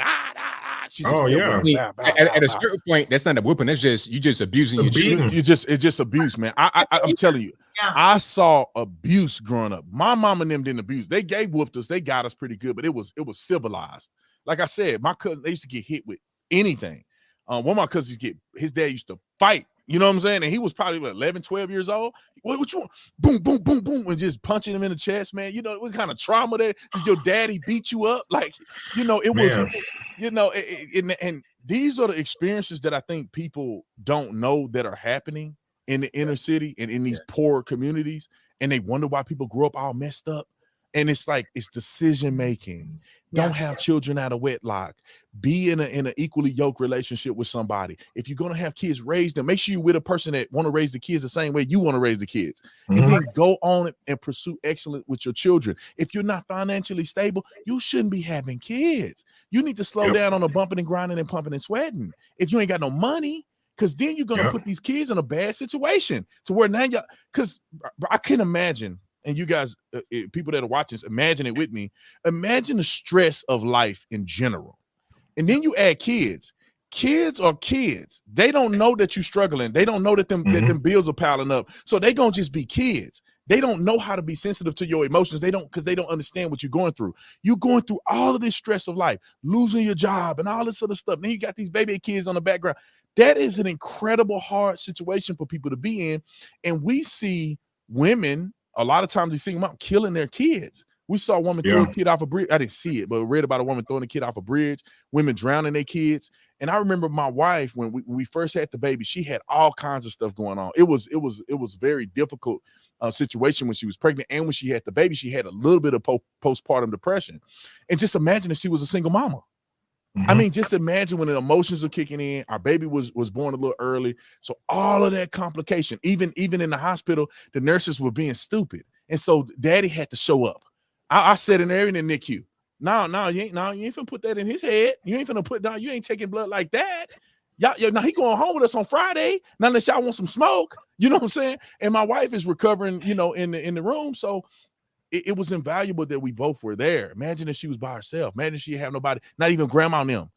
And then imagine the struggle of you having a baby daddy and you in love with this dude or whatever, and that fool don't show up to the hospital. It's his baby. He ain't even there. He with some side chick. I mean, just all of the emotional trauma that go on in these inner cities and these Black communities. I wish that people would understand that that's what's happening and do the best to fix that. The white man ain't got nothing to do with that. Nope. It's all about personal decision making. Yep, that's the beauty of this country. You get out of life what you put into it. And like I said, my wife and I, we planned our kids. We sat down and talked about it and planned everything. And it's hard enough. It's hard enough when there's two of you and everything is going well and you have jobs and you're providing a home, all that kind of stuff. It's hard enough. I could not imagine having my kids on my own.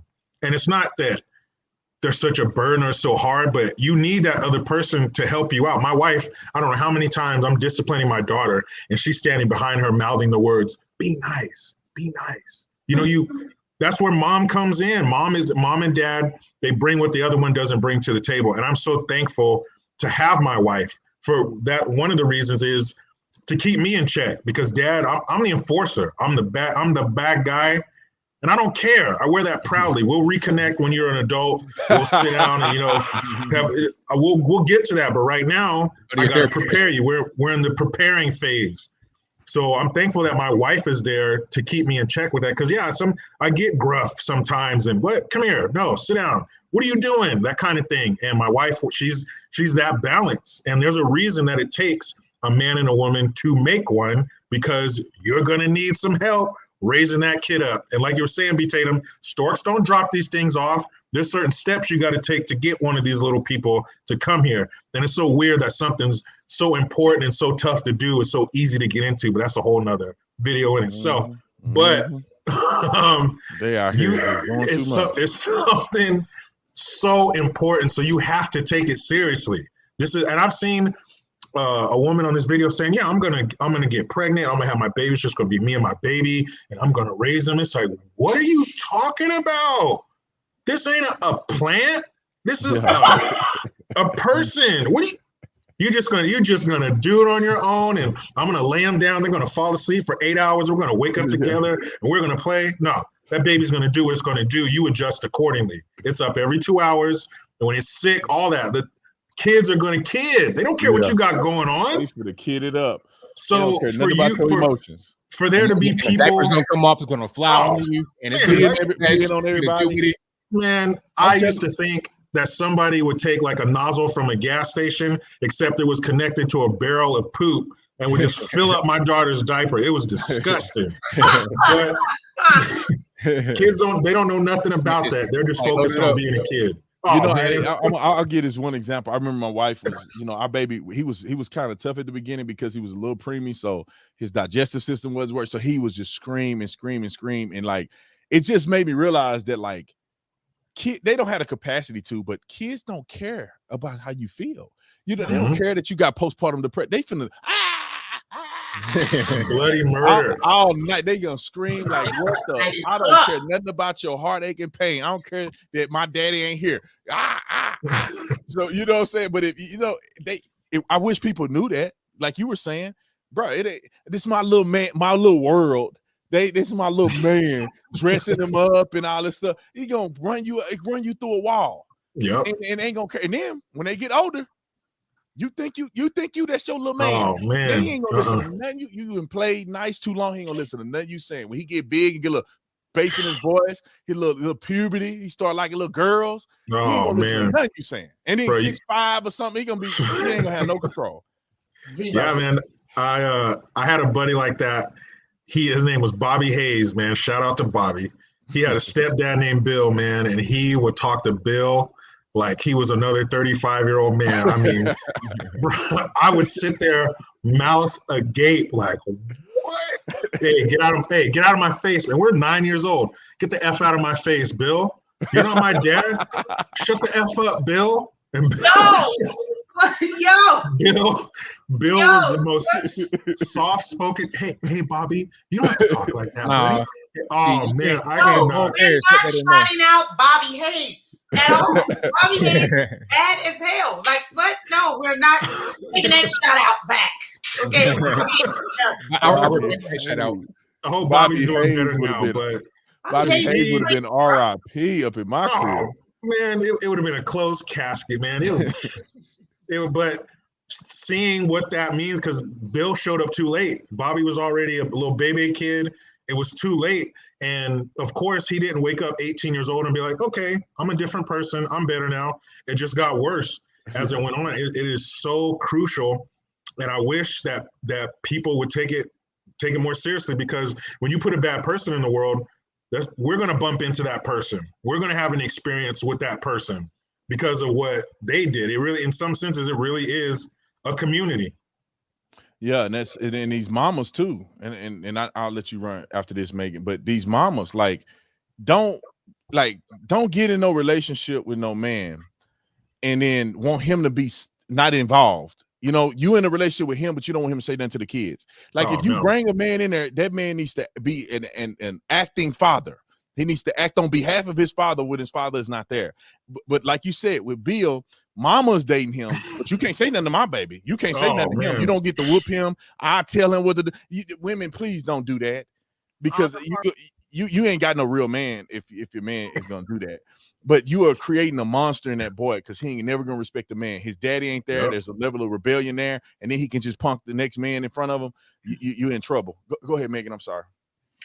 Oh, I just wanted to say that, you know, in no way am I trying to say that the single moms don't do a good job, you know, because I know a lot of times women get upset when you start bringing up two-parent households as if it was something that they chose. Because a lot of times, you know, they get divorced or they thought it was going to be okay or whatever. But I would at least like to say that after you have your first child, please try to do more research. Please take your time. I find it very interesting that there's 4 and 5 children by 4 and 5 different dudes, and you continue to make the same mistake over and over again. And then you want to have some sympathy because you are a single mom. What I'm saying to you is that I think it was George Bush that said, "Fool me once, you can't fool me again." There you go. And so you at some point you have to take again responsibility for your vagine. You cannot allow people to just come into your life and then leave you with something and you say, "Oh, look at me, woe is me." Again, it's the same thing with the African American community as a whole. For some reason, we enjoy being the victim because then that way we have something to complain about. As long as we have something to complain about, we'll keep watering that complaint so that it grows and festers into something bigger and bigger and bigger, instead of, like ABL was saying, instead of pulling the weed out when it's smaller by the root, you allow it to grow into this monstrosity that you really cannot handle and say, "Well, look, see what we're dealing with? See what we're dealing with?" And it's just not an excuse anymore. People, meaning me, are tired of the constant excuses. And again, if you want to say, "Well, we don't have a lot of our Black men because the system has put them in jail." Well, if that's the case, honey, who's putting the sperm in your vagina? That's right. Unless you're doing it through the bars, then somebody's putting it in there. So at some point, you have to take responsibility. And if in fact we have a low amount of African American men who are available to be fathers, then that should really, really make you stop for a second and be very selective with whom you have sex with, because you just might get pregnant. And if you get pregnant, who is going to be the daddy? Who? Where? Because according to you, you ain't really got that many Black men out here. So who, for one, who's in the vagine, and for two, who's going to help you take care of this kid? So if you would actually go backwards and ask these questions first before you have sex, you could probably stop having sex with people that you really don't want to have children with. Yep. You wouldn't end up being a single mom. Again, I'm not saying that single moms can't do it. I was raised by a single mom. I happen to think I turned out very well. So I'm not saying that this is a single mom problem, but I am saying that my mother was married to my father and then they got a divorce. I will say that. Mm-hmm. But let me add this to what you're saying, is because, you know, there's no need to apologize to none of these people. If you're a single mom and you doing what you're supposed to do and you ain't put yourself in no bad position, then you know we ain't talking about you. But for the rest of y'all, we talking about you. We talking about you. You knew he wasn't nothing when you slept with him. And you knew he wasn't worth a dime. He had 3-4 other kids by different women, and you still went there, and you a single mama. Hey, I don't feel sorry for you. It's your fault. 4 or 5 more dudes just like the first one who was a bad person, and you got to score for all of them. Why'd you get with him? Well, he's insecure. He's jealous. He's this, he's that. Well, it's like at a certain point, you got 5 baby daddies and 8 kids. Who's the common denominator? It's you. Look in the mirror and fix yourself. Then it won't be a problem. That's right. Quit lying to yourself. Quit lying to yourself. And this is men got their fault too. But I'm just going. They need to quit lying to themselves. Make better decisions. You done ran off a good man. That's your fault. Are you sleeping around with these dudes, and then you got a kid with them? They never want to be committed to you in the first place. That's your fault. You didn't done it once, now you didn't done it twice. Now that's your fault. I don't care. Now, twice you messed up twice. You smashed and dashed or whatever, and you got a baby, and you, as hard as it was, you should have learned your lesson. And then you go and mess with another dude. You ain't even married to him, and then you got 2 kids. Now you want to play the victim. You ain't no. I don't want to hear it. Go ahead, ABL. And I think Jericho. You gonna say something? Jericho. Yeah, women, they are in the position of power when it comes to selecting a mate. When you hear about things, there's no guys getting free before 11. There's no guys' night. It's all about the ladies. The ladies are I'm not putting all of it on the women, but you are definitely in a position of power. You are taking the applicants for sure. So you can pick who you want and who you don't want. And the dude you got pregnant with, you probably took him from another girl, so you knew he wasn't about nothing. These dudes, they're not waking up the morning that the baby's born and you find out, oh, this dude's garbage. You knew a long time ago. My mom worked for the state adoption agency. She told me about a woman that had 8 children in the foster care system. 8 kids, 8 lives in the foster care system. So at what point is this woman going to say, you know what? Something's not working right. I'm on baby number 8. And like Megan was saying, it's not always, sometimes women are married, things happen. The guy could pass away. You didn't ask for the hand that you're dealt. But again, like B. Tatum was saying, that's not who we're talking about. Those aren't the problems. The problems are the ones with all these kids that look different because they got all these different baby daddies. And again, it goes back to my point of not valuing life. How could you not value that kid's life enough to give it a stable home? And especially if you came from an unstable home, if you know what it was like to not be loved and abused or be abandoned, you know what that's like. So how can you visit that upon your kid, not even somebody else's kid? That's your kid. So how can you put them in that situation? How can you put them out on that stoop to be waiting for their dad to show up? And he ain't coming. He's garbage and he's not going to be there. But every week you get this kid's hopes up, and kids have bottomless optimism. They'll be sitting out there every time. And that's terrible to put that kid in that situation, let alone multiple kids. Come on. 4 or 5 kids. It's no longer an accident. It's no longer a whoops. There's something wrong with you. You're doing this intentionally. And unfortunately, the kids are paying the price. It's a privilege. It's a privilege to be engaged in that activity. I think. I wish we would teach our young people that it's a privilege.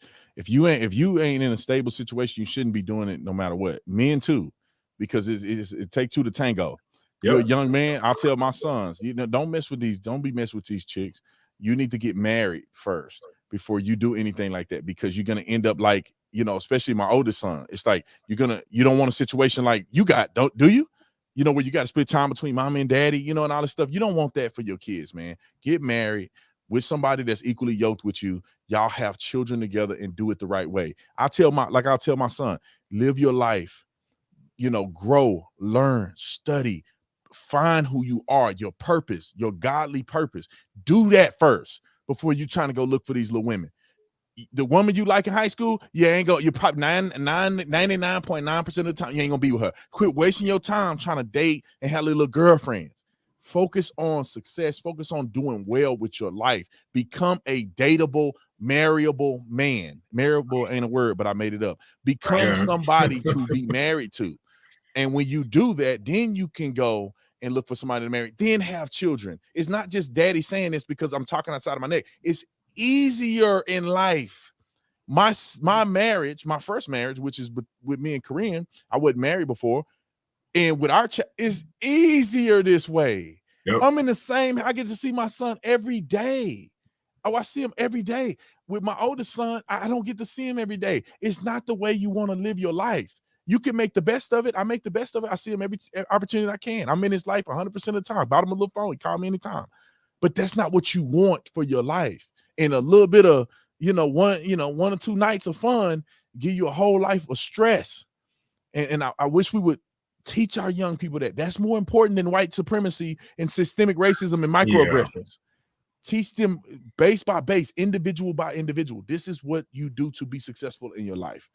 And when you can have your kids in a situation like that, where there's 2 parents and there's, a life's always going to give you stress, but having everything be the best it can be, and being able to be with your kids and spend time with them and watch them grow and watch them say things that you say, and you realize that they're like you. They talk the way you talk. They use some of the things that you use in your sentences, and them being able to see you be affectionate with their mother.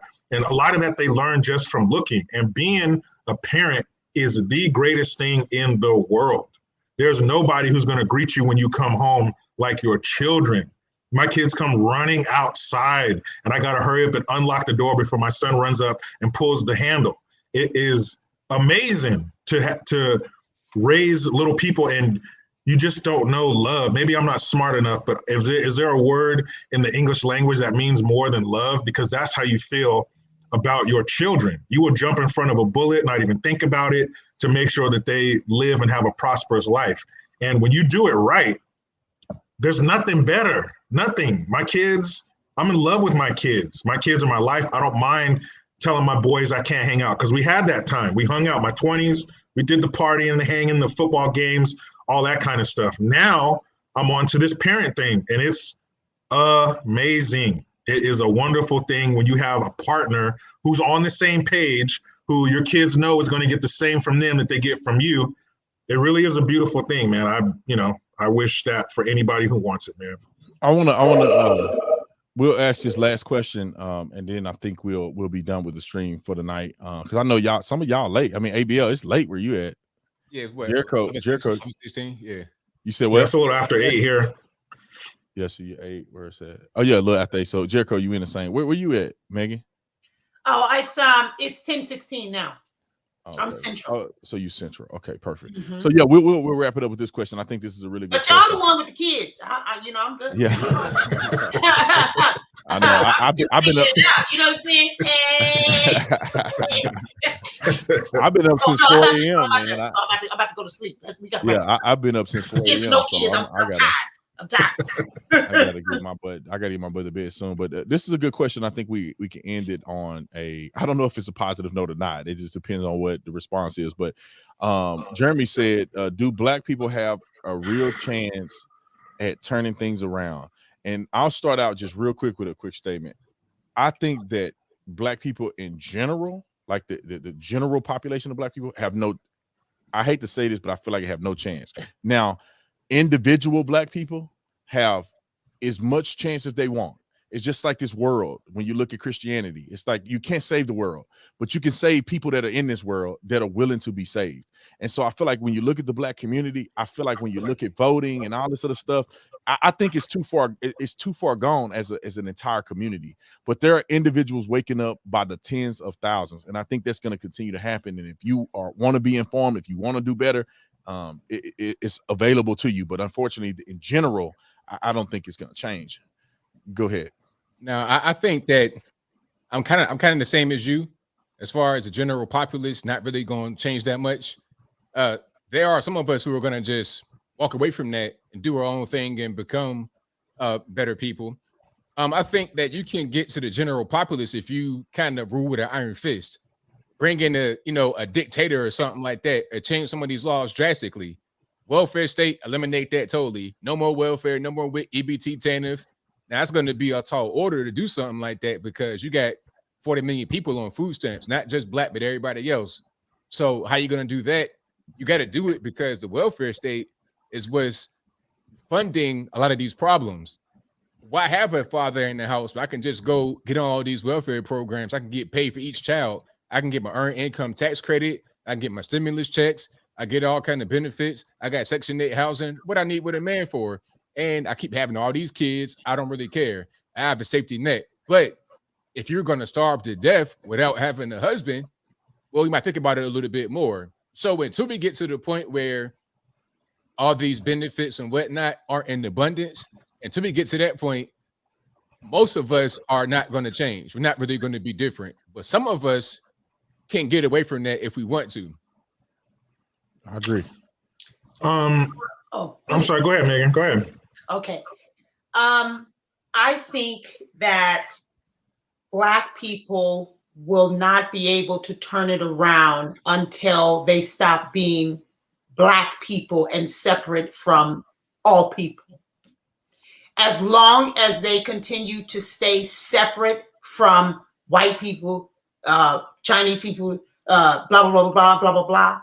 There is strength in numbers, and there is so much for the African American community to learn from other cultures and from other people, that the more they try to seclude themselves, the further down the tube they will go. So until Black people stop being Black people and stop being, oh, it's just us. Oh, you can't come into our multicultural room. Oh, you can't do, until they stop doing that crap, until you stop, you will continue to go further down the hole and never be able to turn it around. Because as you can see, right now, it's America first. This is not what's going on right now with these mandates. This is not for Black people. It's not for white people. It's not for Asian people. If you're a doctor or if you're in the medical field and you work in New York and you don't want to take it, they're not saying, oh, well, if you're Black and you don't want to take it, you can stay. No. It's everybody. If you don't want it, if you don't want to take it, then you're going down.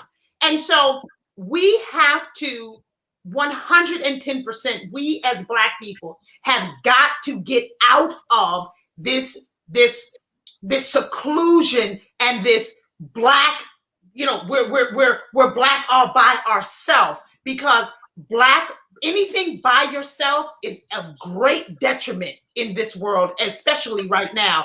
And it is in great detriment to the African American community because they've done so horribly as it pertains to this last, 60, 50, 70 years. It's just gone downhill because you're so busy trying to hold on to this victimization instead of just coming together. You can still have your culture. You can still make potato salad the way you want to. You can still, because I ain't changing the way I cook, okay? You can still do everything you want to do as it pertains to the way that you like to do it. But if you keep trying to keep yourself away from away from white people or away from other people, then how are you going to get the knowledge and how are you going to get the help from others who have simply done it better?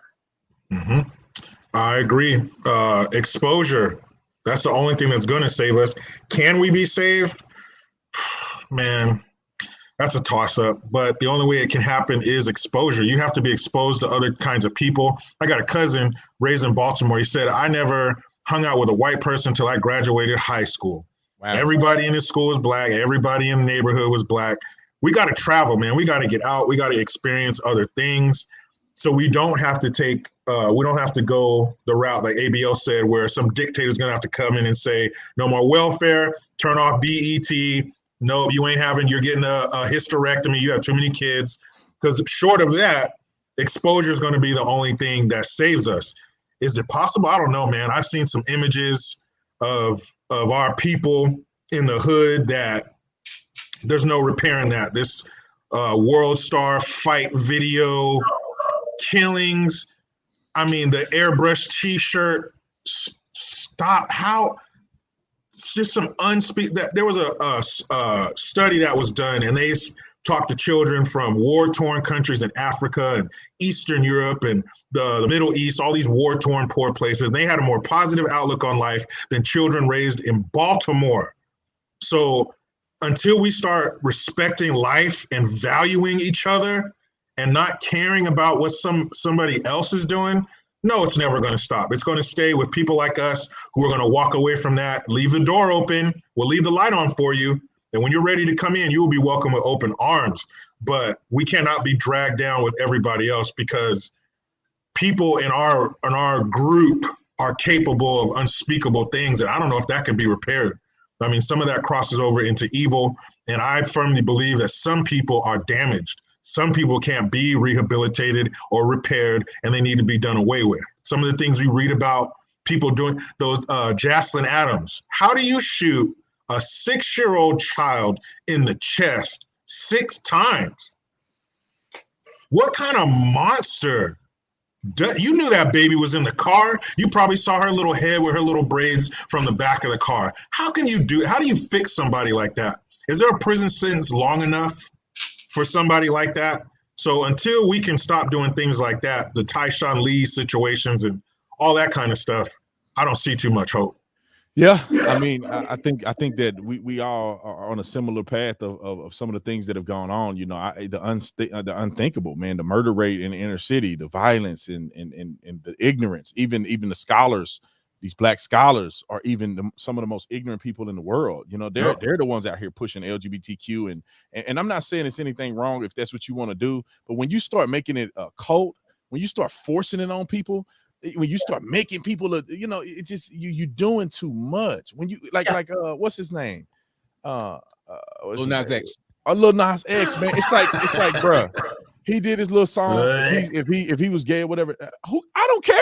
It ain't got nothing to do with me. So I got my family. I ain't got nothing to do. You ain't paying none of my bills. But bro, when you out here just thrusting it on people, you out here pushing it to these kids, you doing too much. So when you look at the way that these leaders are just pushing this agenda, they making songs about getting the man, you know, getting the Fauci ouchie, you know, they are just pimping their own culture out. They go down to the border. Al Sharpton went down to the border to advocate for Haitians, and they weren't even getting beat. Everybody know they wasn't getting beat. They split rain. They out here trying to get these people from invading our country, and they'll take they nasty, dirty, you know what, down there to the border, but they won't go to Chicago. I ain't never seen Al Sharpton go down there and say, enough is enough. Y'all need to stop shooting these kids out here.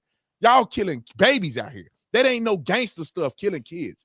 But he ain't never going to show it there, but he'll go to the border. I mean, until those things change, and I don't think that they ever will. It's too much money. Money is corruption. I just don't think the mass is going to change. We still voting 90+% for Democrat. It ain't even Democrat, Republican. Like, I would be mad if we was voting 90-some% for Republican. It's like, bro, y'all need to balance the vote. They need to have leverage. Every other culture got some level of leverage. Even white people don't vote 100, 90%. Hispanic people do not vote 90% one way. Nobody. I mean, just about anybody. They don't vote like that. So when you see those things happen, you see the neglect, the ignorance, the not even displaying any care or concern for the inner city violence. They just, they demonize black police officers. It's like, it's going to be a hard hill to climb. However, each individual want to be saved. You can be saved. So let me finish it with this. I want everybody to follow the people that's on this panel. Megan, it's her first time on the panel. She, killed it like usual. I knew she was gonna kill. That's why I had to bring her on here. Y'all, most of y'all know Jericho Green, been on here 100 times. ABL. But we're gonna go around a list and we're gonna just shout out where people can follow you, your social media platforms, what merch, all that stuff, whatever you got, book, whatever you got. So ABL, I'll start with you. And and we'll end with Megan since it's her first time.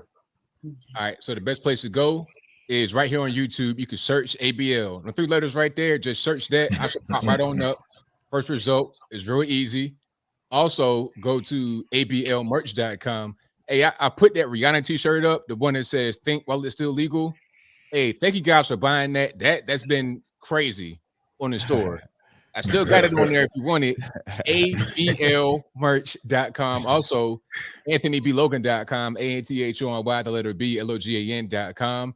Everything is on there. My email, my snail mail, my Facebook, Instagram, Twitter, all that good stuff is on there. AnthonyBlogan.com. And I write original articles for each of my videos. So if you ever say, hey, where'd you get the information? Where's your source? All my sources will be in my articles that I write for every video on the website. That's all I got. Boy, that's tough to follow. Hit me up, YouTube, Jericho Green, same thing. I'll pop right up. JerichoGreen.net. I got the merch and everything on there, plus a full archive of my videos in case YouTube starts tripping. At JG Talk on Instagram. Hit me up, man. It's, again, always a pleasure to be here.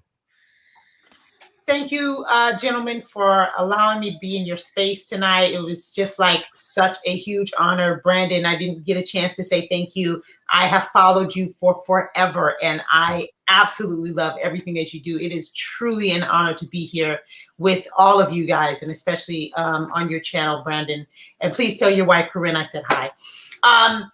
My name is Megan McGlover, and actually it's pronounced Megan. So I know I heard you say that, and I was like, I've been saying her name wrong the whole time. Then I was like, I thought I heard her wrong. It's okay. It's Megan, but that's all right. You know, I'm always gonna bring it in on. Ghetto like a mud, Megan. Ghetto like And, y'all always trying to do something extra. Now, hey, listen, taking up with my mother now. All right. So it's my handle is Megan McGlover on everything. It's Megan McGlover on Twitter. It's Megan McGlover on Instagram. It was Megan McGlover on TikTok before they banned me, but that's all right. My website is meganmcglover.com. My book, however, stoplyingbook.com. You can get it at stoplyingbook.com. You can get it there.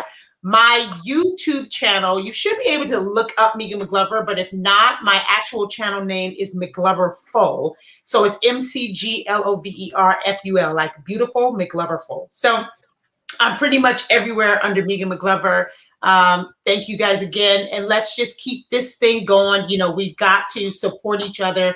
There is a lot that we still can do. I do not feel that we should be giving up. I really think that they're turning up the heat because of things like this that's going on, because of panels like this, because of the thousands upon thousands of people that follow all of us who are ready and willing to say, no, I'm not going to just do what you say. We are grown men, we are grown women, and we are going to stand for our rights and stand up for our family. So I say, keep going, everybody. Stay encouraged.